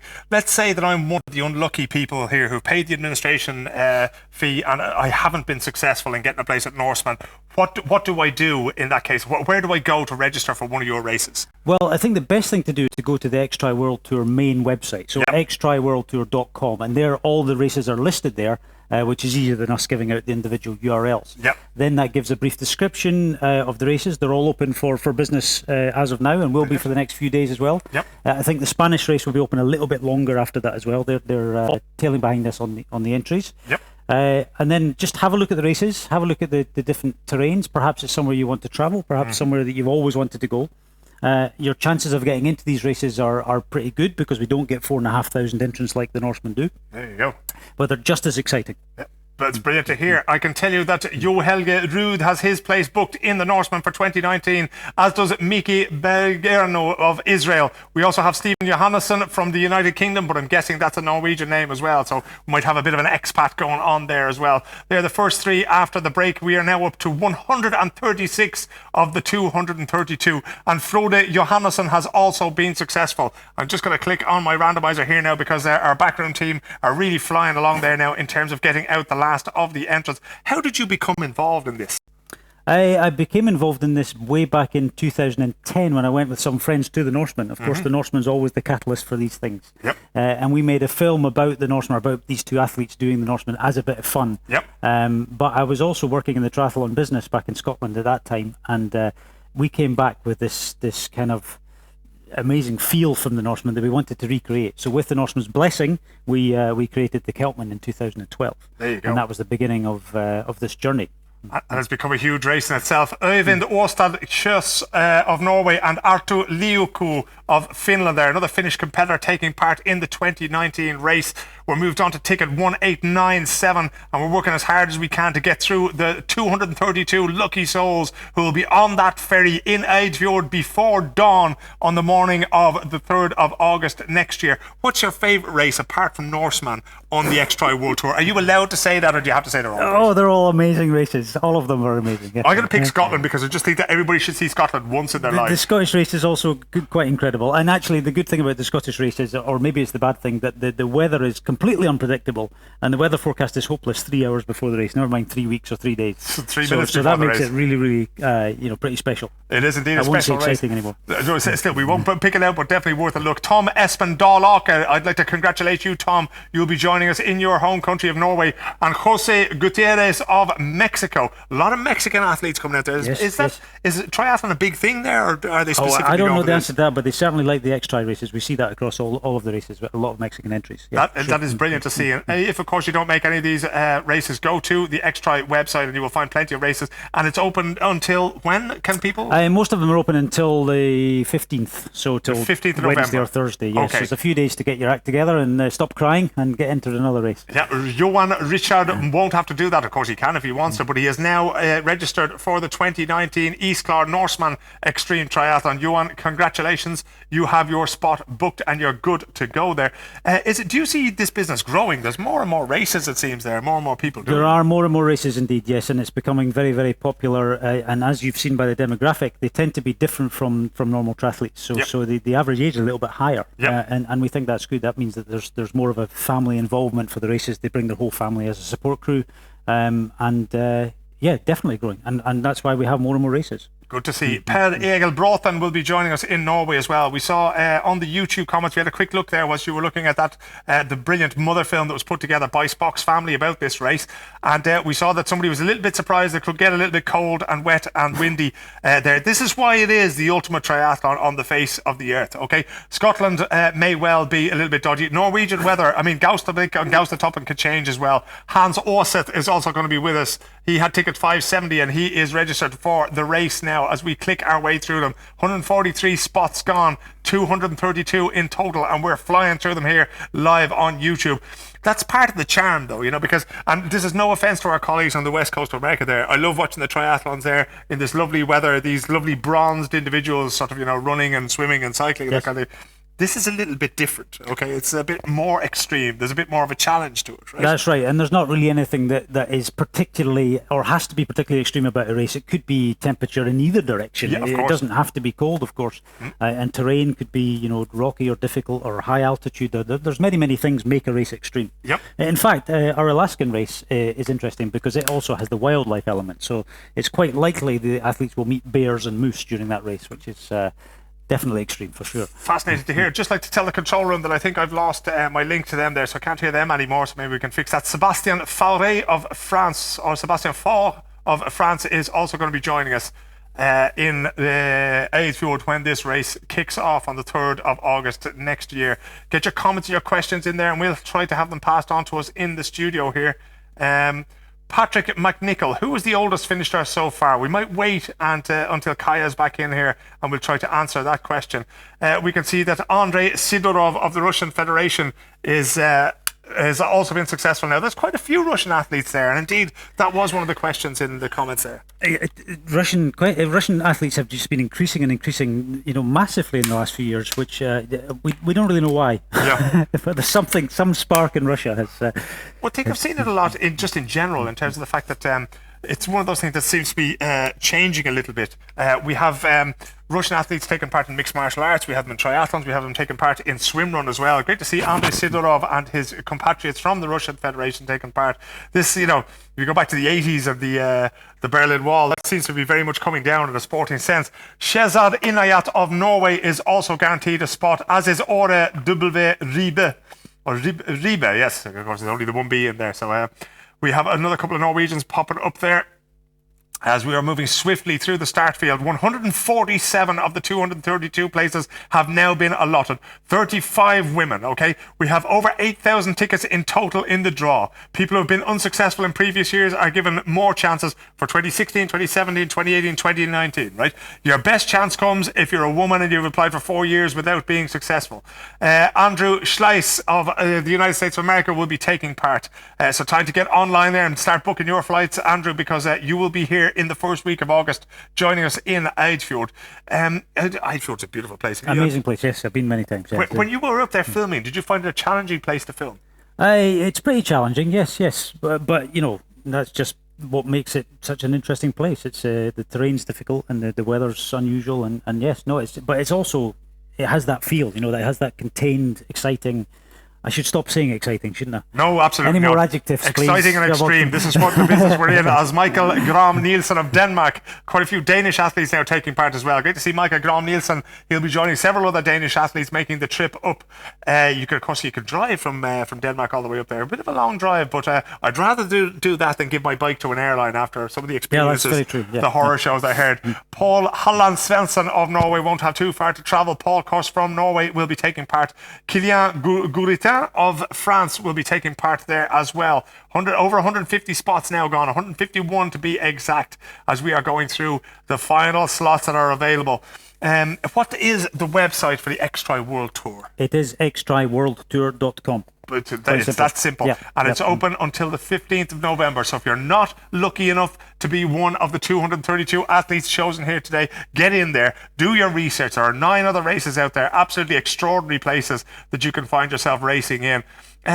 Do you reckon any of them is particularly challenging? Is there anything that sticks out about the challenge of any of those, as we see Ole Jørgen Rød of Norway guaranteeing his place there? Definitely the Italian race, which the passes that they use in the Alps for that are difficult, in the Swiss race of course as well, but the Italian race just has something that makes it almost ridiculously hard, I have to say. Yeah. So if you want something that might break you, and this year they finished in the snow. There was a few inches of snow on the finish line. Love it. So that's recommended if you're completely mental. There you go. Wim Devos, we can suggest maybe that you bring a hat with you as well, because you are coming from Belgium all the way to Eidfjord and hopefully on to Gausta Toppen, where you get your black t-shirt there, Wim. But of course the weather can change up there very, very quickly. Only 160 racers finish at the very top of the mountain. The reason for that is safety. We need to be able to get everybody off if it does start to get slippery, if the snow starts to come down, if the mist sets in and that kind of thing. Getting tired bodies off that mountain, and safety, of course, always a priority with the X-Tri World Tour. Wim Devos, we're looking forward to seeing you in Eidfjord for the start of that race there. Let me see. I heard an instruction there, but I'm not quite sure what it was. we won't be going on there. Vim, let me see. Eivind Kittelsen as well. We hadn't mentioned Eivind's name there. It could be Kittelsen, you never know, with the Norwegian there. And Ole Jørgen Rød there. So we have a few tickets that we are working on now. Where do you see the X-Tri World Tour going? Do you think that's grand? We have 9 or 10 races now. We're good. Or do you want to expand it to 20, 40, 50 races? Well, as you now know, and we haven't mentioned it, we do have the World Championships, which are for the first time take place at Norseman 2019. And we will need more and more people to be fed into the World Championships. Yep. So although that's only going to be a tiny proportion of the athletes who do these races and who finish them, we see that there will be an expansion of the races over the next few years. But it's never going to be an enormous series. It has to be as intimate as the races themselves. That's the thing. It is. It's like it's limited yet. But those who get involved in this thing, they're really excited about it. Really passionate about it, yeah. One of the men who may be just as passionate and just as excited, Oussama Ben Khaldra of Morocco, our second Moroccan athlete taking part there. Oussama, we're looking forward to seeing you up in Eidfjord. Mohammed, who's also from Morocco, took part a few years ago. Alain Vontier of Canada will also be taking part. Bit of a shock when they first came into the water, the Moroccan athletes. I don't think it was particularly cold, but I suppose you do need some sort of, and if you get the Friday social swim, that's one thing, but a little bit of cold water training might be a good idea. Tim Webster, coming from the United Kingdom of Great Britain and Northern Ireland, will probably have fun. A bit of cold water swimming is no stranger to him, the further north he comes from. Just jump into the North Sea there, Tim Webster, and you will get a feel of what it's like in Eidfjord in, I was going to say high summer, to the 3rd of August, but summer sometimes doesn't come to this part of Norway at all. There we go. We are on to ticket 4439. Tim Webster there. Another Belgian there, Gauthier Nicaise of Belgium there. My apologies for butchering some of the French names and indeed Bosnian Thai names there. They're just popping up on the screen here in front of me, and with no glasses on, that doesn't help either, but there you go. And you're getting on a bit, Phil. Exactly, yeah. It's been a long day here on the camera, but delighted to be able to bring you this live on YouTube. Keep getting your comments in there and your questions. Jens Lauridsson of Denmark, another Danish competitor there. Cycling, of course, a huge sport in Denmark, so I'm expecting great things of the Danish cyclists as they pop up here. The Eagle of Herning, Bjarne Ries, has inspired many Danes to take up the sport of cycling. James Spencer for the United States of America will also be joining us in Eidfjord.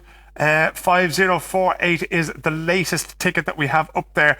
It's getting close now. 160 of the 232 athletes finished. 160, of course, a magic number. That's the number of black t-shirts that you will get at the top. This is your finisher t-shirt if you get to the top of these. I hate to do this to you, Stuart, on camera, but are you the holder of one of these? No, I am not, Phil. I told you not to ask me that. More an administrator than an athlete, but we love you all the same, my friend. Francesco Mennicini of Italy will be taking part, aiming for one of those black t-shirts that we just showed you, because if you get to the top of the hill, the top of the mountain, to Gaustatoppen, you will get one of those black t-shirts if you're among the first 160 finishers. The rest will get the white t-shirt. That's another 80 white t-shirts that are waiting in Gaustablik there. Björn Buros of Norway will also be taking part. Congratulations, Björn.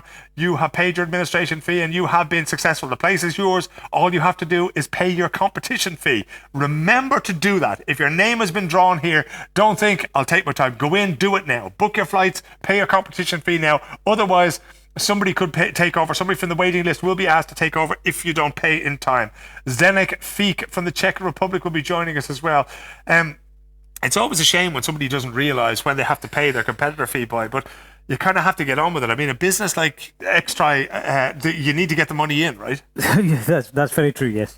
There are always a few emails at the end of the process, though, that have to be dealt with. Indeed, there is. There will always be a few comments on YouTube, and we will deal with them as we go along. Giacomo Maritati of Italy will all be part of a pretty big Italian contingent now. We're looking forward to them. And, of course, there is a race there. Ulf Bohlman will be making his way across from Sweden to Norway. Congratulations, Ulf. Gratis. I think I'm being told to move on there. We'll move on with ticket number 597 pops up as Ulf Bohlman books his spot there. So it's interesting to see quite a few Swedish triathletes cropping up here as well. How is triathlon as an Olympic sport at this point in time?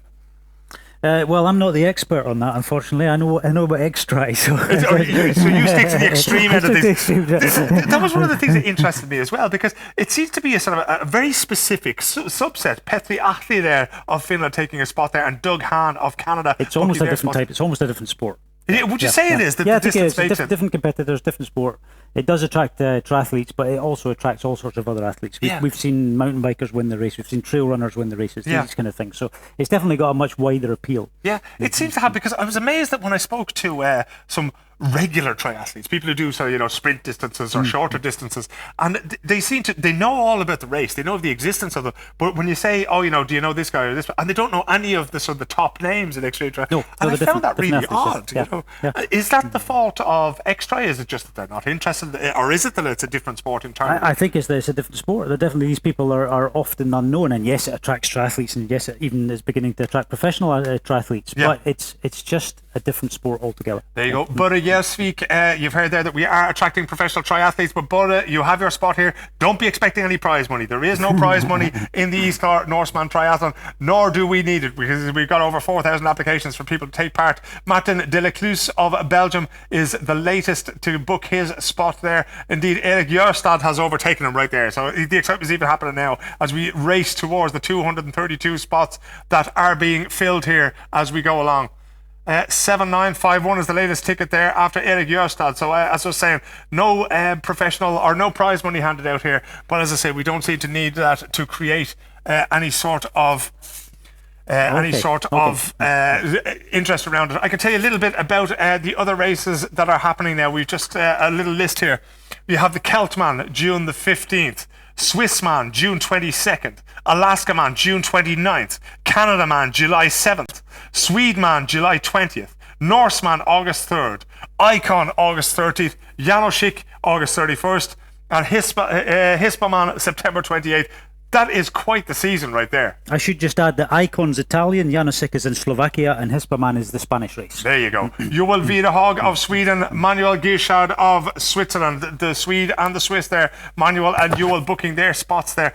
That must be quite an intensive working period for you, right? There'll be quite a lot going on in the summer, that's for sure, yes. So when do you take your summer holidays then? December. No, that's not true. Actually, the Patagonian race is in December. So you don't get to do that? No summer holiday, no. That is brilliant altogether. It is incredible to have so many races. Joel Wiederhag and Manuel Gierschard of Switzerland there, the last two names to pop up. 172 of the 232 spots now booked. So we don't have too many more spots left to fill. Max Rauer of Germany. I would say that's probably the first German flag I've seen. So and Anthony Zara there of France joining Max in the race there. 4609 is the next number to pop up there. Not too many German athletes so far, but it seems that there's a lot of French triathletes out there. Is there one of these races that takes place in France? No, not so far. No, we don't have a race in France. No. Is it something that's on the horizon? Would you say? Possibly. There are all sorts of races on the horizon. I think we believe there are about 30 extreme triathlon wannabes, if you like, around the world. So we're paying close attention to that for future growth. Good to see. Future growth is what it is all about in the sport of extreme triathlon as Per Lindeberg books his place. Congratulations, Per Lindeberg of Sweden.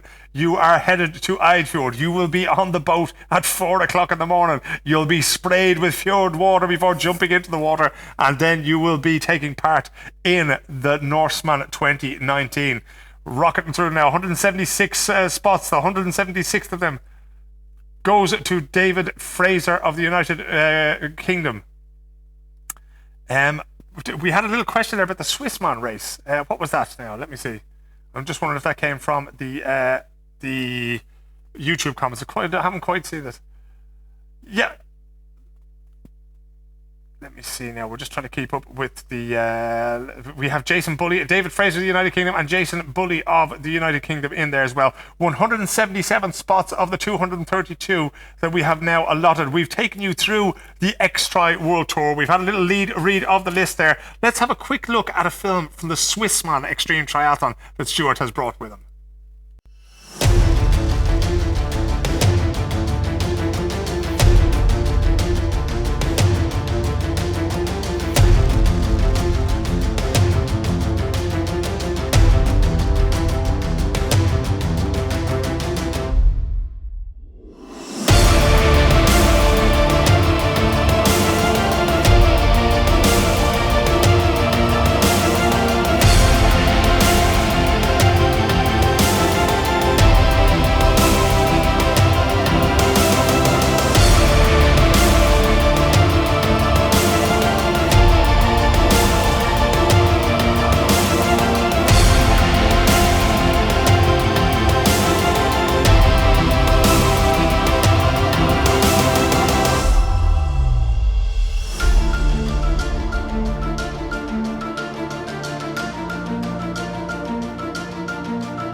There you go. That is indeed Swissman on the 22nd of June 2019. So even if your number isn't called this evening, right, do not despair. There are plenty of extreme triathlons that you can take part in next year. But of course, everybody wants to take part in the Eastclar Norseman Extreme Triathlon. We have a couple of names here to give you. Martin de Reux of Belgium and Michael Köhler of Canada, as well as Jason Bully of the United Kingdom. Congratulations, you three. We will be seeing you in Eidfjord. Kaya, you're back with us. We have our, let me see, Kaya's responsible for the elite, picking out the 8 elite athletes to take place and to join the 232 that we will be pulling out here today. Cliff Linders of the United States of America. A lot of American athletes here today. You're all very welcome along. Let me see, it's mid-afternoon now in Manhattan on the east coast of America. A little bit earlier, of course, on the west coast. 6:44 is the latest number out there. We have, let me see, not too many places left to go yet, but they're filling up very, very quickly. Paul Almerud of Norway.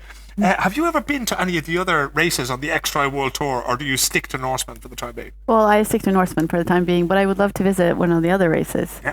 If you had to pick one of the ones that Stuart McGuinness mentioned there, which one of them would it be, would you say? Well, it's Swissman and Keltman. I think they're on the top of my list. There you go. Everybody wants to go to Scotland. Of course, that beautiful video there that he showed us, a beautiful film that he showed us from Swissman. If you do have any interest, of course, extraworldtour.com is where you will find the details. Clemens Sassen of Netherlands. Congratulations, Clemens. You will be joining us in Norway. Time to get on the internet, my friend. Start booking flights up there. Very flat where you are, but I wouldn't recommend trying to cycle to Norway if I were you.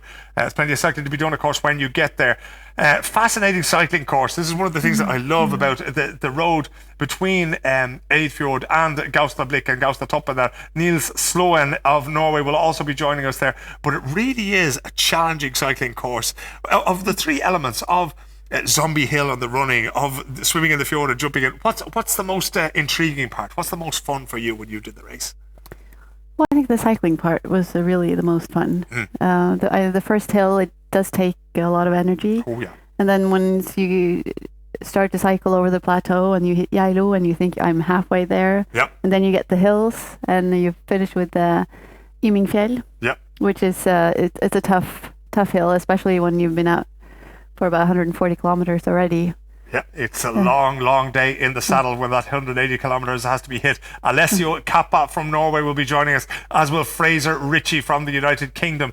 Plenty of UK athletes there as well. Maybe we have a few Keltman contestants there. We're looking forward to testing them as we get them on board the ferry in Eidfjord next summer. The race will take place on Saturday, August 3rd next year, and the preparations are already underway, and the excitement is building here in the studio. Max Rauer of Germany. I'm not 100% sure. I have a feeling I may have seen that name before, so we might ask the backroom team to check that one. So Max might be off there. If not, Max, you're very welcome along. Ole Kenneth Høie of Norway is also going to be joining us there as well.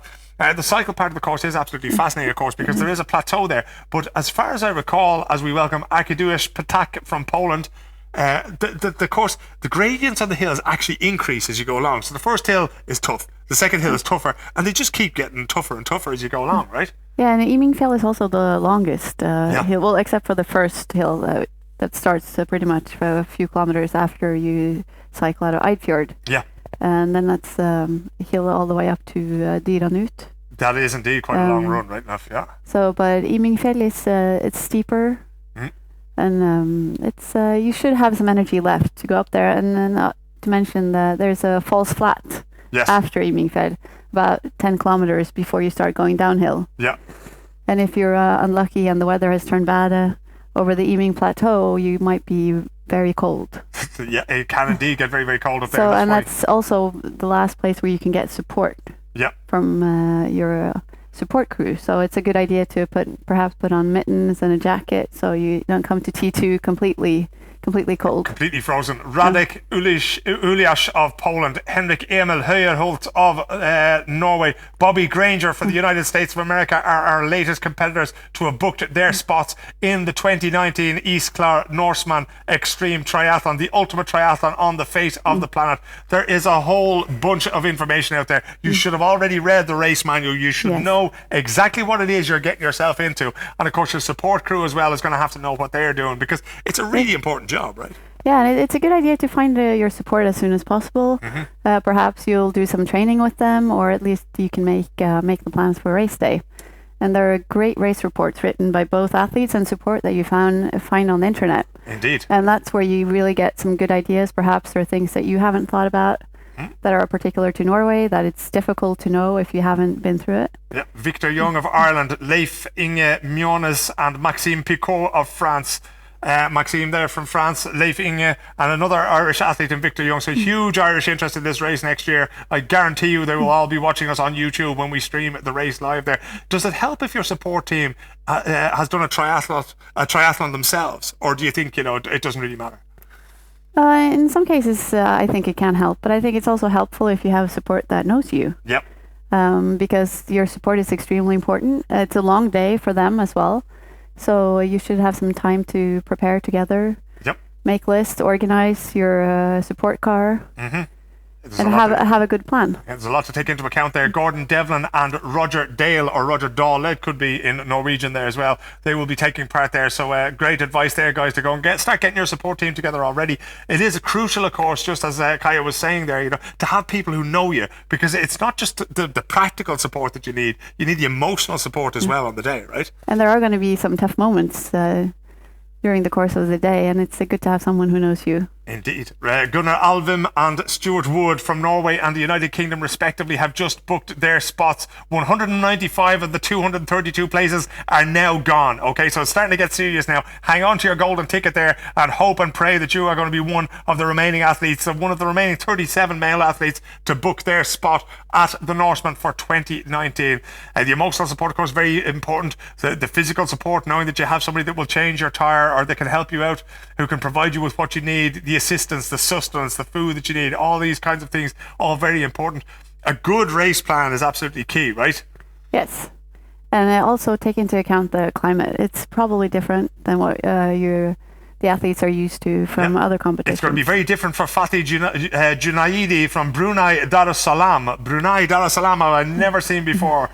Paul Carroll from the United Kingdom. But Fatih, you're very, very welcome from the Sultanship of Brunei. We're looking forward to seeing you there. And to Tore Sundro of Norway as well. So starting to have some fascinating places starting to turn up. Fatih there, being lucky, having a little bit of the luck of the draw, so to speak, from Brunei there. And we are really looking forward to you taking part in this race as we come to some new places. So crucial information there. It's all on the Norseman, the NX Tri website. So you go in there, check it all out. You have plenty of time to do all these things, but start the preparations now, right? As soon as you hear it, go out there, get your flight tickets booked. It's always so much easier to sleep and to relax and to train. For the likes of Tore Sundro and for Emil Mogstad of Norway, they're going to need to be doing these things as well. Get your support team sorted out as you go along. Who will be the 200th athlete at next year's Norseman East Clare Triathlon? Waiting on it to pop up now. 5408 was the ticket. We will know very, very shortly who it is. The 200th athlete. Only 32 places left to go in the race. Nathaniel Nicot of France. France takes the 200th spot in the race. There's only 232 spots left. I'm starting to feel for the people who don't actually end up making it. Remember, even if you're not successful this year, next year, if you've applied this year, as Steinar Haugen did, Steinar Haugen of Norway has just been successful. If you're unsuccessful this year, apply again next year, because your date of birth and your name will be linked together and you'll be given an extra chance. Some of the people in this draw have had 4 tickets, okay? They've had one for 2016, 2017, 2018, and this year for 2019. So keep trying, and it may very well come up, like I say, a lot of people want this to be on their bucket list, right? So it's okay, the limit is coming up for France. There's a 10% cap on every country. France have 22 of their 23 athletes, so there will only be one more French athlete, as we see that John Brierley of the United Kingdom has booked up there. So a lot of French athletes coming up there. No country can have more than 10%, of course, except, of course, host country Norway, which is capped at 35%, I think we said, right? Yeah, for this year. For this year, okay. So 10% for France. They have 22 of their 23 athletes who are already booked up there. So Nathaniel Nicot, the 200th athlete of them all there, came up there. So they've one spot left for France, and we'll see who that is very, very shortly. If indeed another one comes up, there's still whatever, about 7,500 tickets that haven't come up there. Jaco Veenstra of the Netherlands. The Netherlands are probably nowhere near their quota. The quota for every country other than Norway is 10%. Yes, right? that's correct. So they can have 23 athletes out there. I can't see too many more athletes from any other countries. I can't see any other countries really reaching that hard cap of 23 athletes. As we see Jens Arne Svartedal of Norway making his way into the starting list there. 204, 28 spots left in the race. Paweł Bugajny of Poland. Paweł Bugajny of Poland is there. Being told that the UK is at 20. The UK is at 20 athletes. So they still have 3 before they hit their ceiling as well. Ireland's on 4 or 5. I'm happy with that. I don't need to take the extra 18 spots there. We're good there. We'll enjoy the race as it is. We'd probably enjoy it if we had only had one person in it. So Paweł Bugajny of Poland, one of maybe half a dozen up to about 10 Polish athletes that I've seen of the total of 205 that we have already drawn so far. So 1 French athlete left, 3 UK athletes left, probably a few Norwegians left as well, although I'm not exactly sure how many we have from Norway. Norway, of course, Lars Christian Vedø taking one of those final places for Norway there as well. They must be getting up pretty close there as well. 35% of the quota of 232, of course, going to Norway, going to the home country. This is the Norseman. You have to have a Norwegian participation in there. Is there any way that we could increase the number of athletes taking part from 240, or why are we stuck at that particular level? What is it that keeps us there? One of the aspects is the road. Yes. What you'll see when you come to the race, the roads are open to traffic. Yes. And with the support cars, especially when you come to T2. Yep. And you see up when you start running, when you get to what we call Zombie Hill. Yep. It is very crowded. Yep. So it's actually, there's not much more room for more athletes. There you go. Dominic Batan of Belgium is in there. Erik Blomdahl of Norway is also in there. So it's starting to get pretty tight now. 208 of 232 places have already been taken up. As Kaya was just saying there, like these are open roads, right? There's nothing closed down, nothing like that. And indeed, Gaustatoppen, the mountain itself, is open. You know, if anybody wants to wander up there, they can do so. Now, you're going to see a few athletes going past you there if you go at a certain stage in the afternoon, but it's open there. You can head up there. You can watch the end of the race. Try not to get in the way. We've seen how many people like to be up there at the finish line when this tremendous race is finishing up. As we see, Petter Björkebäck of Sweden has booked the 209th place of 232. So just 13 places left. The lucky 13 that are left here this evening. We've called out 209 names. Petter Björkebäck of Sweden is the last one that we just called out there. 13 spots left on the list there. We will have a quick look as Mikael Katainen of Finland. Mikael Katainen, congratulations to you, my friend from Finland. You will be joining us in Eidfjord. We'll have a quick look over to see if there are any questions that we could take there. No, we can't actually see any questions there on the YouTube feed just at the moment. Let me see. I think I'm being told to click on the randomizer here. 2023 is the ticket number that is up there now at the moment. The last ticket before that was 5190. Robin Monson of Norway is up there. Robin Monson is the first of the lucky last 13 that are out there. 211 tickets gone. Only 11 tickets left there. So, no, sorry, there's 21 tickets left there. I miscalculated entirely there. I don't know what came over me. Mathematics wouldn't be my best suit now at this hour of the day. We've had 211 tickets there. Plenty of them going there. 1744 is the latest ticket up there. So, getting through to the last of them now. Still a good 20 spots now. Dirk Del Martino of Belgium. That's a familiar name now. I'm not sure if I remember that from last year or the year before. Could be a returner. If not, Dirk, you're most welcome to Eidfjord. Where are you from in Norway yourself, Kaya? From Oslo. You're from Oslo, yeah. Okay. And was that when you took part in Norseman for the first time, was that your first trip to Eidfjord, or is Eidfjord a place that's well known in tourism? No, that was my first trip to Eidfjord. It was your first trip there? Yes. Had you heard of it before? Only because of Norseman. Only because of Norseman. Yes. There you go. Eidfjord put on the map by Norway. Martin Sindler of the Czech Republic has been drawn there as place 213 there. And I am hearing that we may very well, Josef Nikola has taken the last spot for France. Joseph Nicolas is the 23rd and final French athlete to receive a spot at the 2019 East Clare Norseman Extreme Triathlon. So now, unfortunately, the French ticket holders, that's it for you. Hang on in there, because we will be publishing the waiting list of 40 athletes a little bit later on this evening. That will be published. But unfortunately now, for any of the French athletes, your hope is now in the waiting list. 23 French athletes out there. We're looking forward to welcoming them all. Anton Kochenko of Estonia has taken a spot there, spot 215, the first Estonian athlete, if I remember rightly, for 2019. Anton Kochenko of Estonia, you're most welcome to Eidfjord on the 3rd of August next year. So but yeah, I have to recommend people to go to Eidfjord before the race if they have the opportunity. It's really good to have a few training rides there if you live sort of nearby. Yeah, if it's accessible. It might even be good to just rent a mountain bike and have a look at it, as we confirm that Rob Wilhite of the United States of America has taken a spot there as well.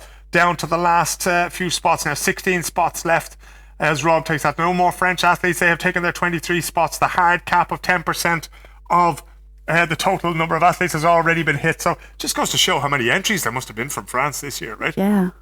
I'm not sure if you know, as Henrik Fausganger of Norway books his spot there. I'm not sure, do you know off the top of your head how many French athletes there were? A little more than 500. So 500, that's quite a number. That's more than 10% of the 4,000 that we had in there. So probably not surprising then that they did hit the 10% target there. That's all in line with the statistics that we have seen here this evening. As we mentioned a little bit earlier on about the support teams and about the various different things that one needs for this. The whole race manual should have been read by now, before you even applied for your spot in the race, before this draw happened at all. You should know what the Norseman is all about. If you don't, it's 3.8 kilometers of swimming, it's 180 kilometers of bike riding, 42.2 kilometers of running. There's a whole bunch of rules in there. Whatever you take out there, you got to bring with you. You can't litter the course or that kind of thing. Your support team has to behave. So all those things you'll have to read up on in the meantime, as we see Wojciech David of the Czech Republic taking a spot, as does Tommy Remøy of Norway. So that is 219. Now we are down to the last lucky 13 finally, after my miscalculation a little bit earlier on there. We are into the last of the lucky 13. 4857 is the ticket number that has popped up on the iPad. Asaf Jeva of Israel. Asaf Jeva of Israel. I've seen at least 2 other Israeli names pop up in the men's competition, if not 3. Delighted to have so many competitors coming and travelling from Israel to Eidfjord to take part in the 2019 race. The excitement is really building now because we're running out of spots. 220 was Asaf Jeva of Israel. Let me see, a dozen spots to go. I would hate to be sitting there watching YouTube and not knowing, as you see Hans Andre Magnus Olsen book a spot, and Christian Carstensen of Norway also booking a spot. We've got to be getting close to the limit for the Norwegian athletes now. We might be able to hear from the control room if that is indeed the case. 35% of the spots to go to Norwegian athletes, says Kaya. And Kaya, of course, is part of the board that decides, as we see Arild Solheim of Norway also getting in there. So a good rush on here towards the end by the Norwegian athletes. 10 spots to go. This is really, really tense if you're sitting at home, right? Can you tell me, what is the administration fee? How much is the administration fee just to be in the draw? You know, on the top of my head, I That's don't okay. remember. We can check that up. But I know that more than $32,000 was raised. 75% of that goes to Doctors Without Borders. So even if you aren't successful, you've done something great here in terms of financing their work. Stian Skjelvesland? I don't know. That's as close as I'm going to get Norwegian. Pretty close. That's enough. pretty close. Yep. He'll know. Stian will know, exactly. Stian is number 223 of the 232 that we have.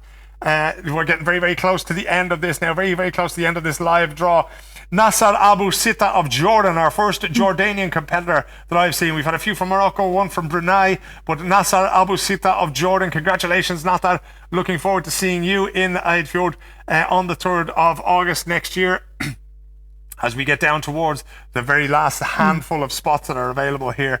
I don't know if any of the names have stuck out to you now. If you see any returning athletes Not for a who have while. been lucky. It's been a little while since we saw any familiar names there, familiar faces. Chris Choi of the United States of America and Sindre Christian Johansson of Norway. We are now down to 6 spots left, just a half a dozen spots left in the draw.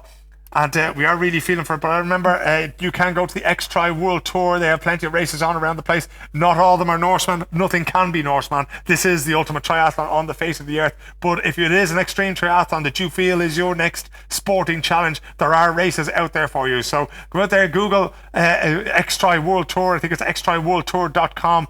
The applications are open there until the 15th of November. So you have plenty of time to go in there later on after this YouTube broadcast this evening, Central European time. And you can find out what it is you want to do as Rune Salthaug. Rune Salthaug takes a spot, one of the last few the longed for spots in this triathlon. It really is tough to be seeing this now with 5 spots left to go and the background team working to fill them as quickly as they possibly can. But like I say, the X-Tri World Tour is definitely worth checking out there. Plenty of great races out there. Swissman, Keltman, Swedeman, there's loads of them out there. And of course the race in Patagonia as well, which I'm not sure if it's going to take place this year, but it is the first time this year in December. Is it the first time in December? I believe that's going to be a great race. Yes. And you have Canada Man, Canada Woman, Alaska Man. Yep, there's a lot out there. Ohad Buganim of Israel. So a good, strong Israeli presence now at the race next year. That's at least 4 or 5 athletes that we've seen with Israeli names under the Israeli flag who will be taking part there. So it's going to be delightful to see. 2:28. So I've just clicked on the button for the last 4 spots. And we will see who will take that one now. We'll see who's going to pop up. If we see any familiar names or faces, I hope that you've enjoyed this broadcast there back home, even if your name hasn't been pulled out of the hat. It's been a delight to be able to bring you this draw as we go along, because we know the interest that's out there. We've had thousands of people watching throughout. We've had the comments and the questions coming in there. Thank you so much for them as we get down to the last 4 spots. Håvard Bjørnes of Norway has booked the 4th of them, so there are only 3 spots left to go. We will, of course, be back with the waiting list a little bit later on this evening. We're going to go through the 232 spots, and then we will come back to you a little bit later on this evening and read out the waiting list of 40 athletes. They will be the first 40 who will be called upon should anybody pull out. So if anybody pulls out, the name will be drawn out of the hat. It's just another random draw there, and they will take the spot of the person who cannot make it to Eidfjord on the 3rd of August next year. So Håvard Bjørnes is one of the lucky winners there. The 4th from last chance there that Håvard got. Mats Hellström, 3rd last into the race. Mats Hellström of Sweden, 3rd last into the race. Ticket 3354, if I can remember rightly, was the Mats ticket there that got him into the race. We are down to the last 2 spots. 230 of the 232 spots have already been taken. And we are waiting to hear who will take the 2nd last place at Norseman 2019. It's getting too late for prayers and for bribes and for questions and for emails to the general manager and for contact with sponsors and that kind of thing. We've only 2 spots left. We've tried to be as fair as possible about it. We've given a little bit of a waiting to those who've been unsuccessful before, who've longed to do this race and who haven't had a chance. Marcin Vanievski of Norway. Marcin Vanievski of Norway takes the 2nd last spot as we press the randomizer button for the final time. The ticket number is 5137 of over 8,000. Who will be the lucky extreme triathlete to take the final spot at Norseman 2019? The Isklar Norseman, the ultimate triathlon on the face of the planet. The backroom team are pumping the number into the system. The name is popping up. They're checking to see that it's somebody who hasn't had a place awarded to them already. There's only 1 spot left. Who is going to get it? It is Ole Peder Moe of Norway who takes the last of the 232 spots at the Isklar Norseman Extreme Triathlon for 2019. The 3rd of August, a Saturday morning, he'll board the ferry with the other 239 racers, 8 of whom are selected because of their elite status, the rest of whom have been drawn here this evening. Kaya, what are we going to do after this? We're going to check our inbox and see what people say. And you know what we're going to do? Before we even check the inbox, we're going to draw out the 40 people on the waiting list, because there's still a chance, because never give up hope. Hope is the last thing to go. You still have a chance. Hold on to your administration confirmation email there. You still have that chance out there. We're going to go off air now. We're going to draw the 40 people who are going to be on the waiting list. Then we'll come back to this YouTube broadcast a little bit later on and read out those names to you. So whatever you do, don't give up hope. Hope is the last thing to give up here. It's the 2019 East Norseman Triathlon. We've given you the draw. We've given you the 232 names. Ole Pedermoe was the last lucky person to be invited onto this race. We'll be back with you shortly. Thank you so much for watching, for making this such a great event, and we'll see you shortly again with the waiting list.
Good evening and welcome back to the draw for the East Clare Norseman Extreme Triathlon for 2019. We have drawn the 232 that are going to take part in the race, and we've also drawn the 40 reserves. So that's what we're going to be looking at on the screen now. We're going to go through the list of people who are on the waiting list to take any places that may become available.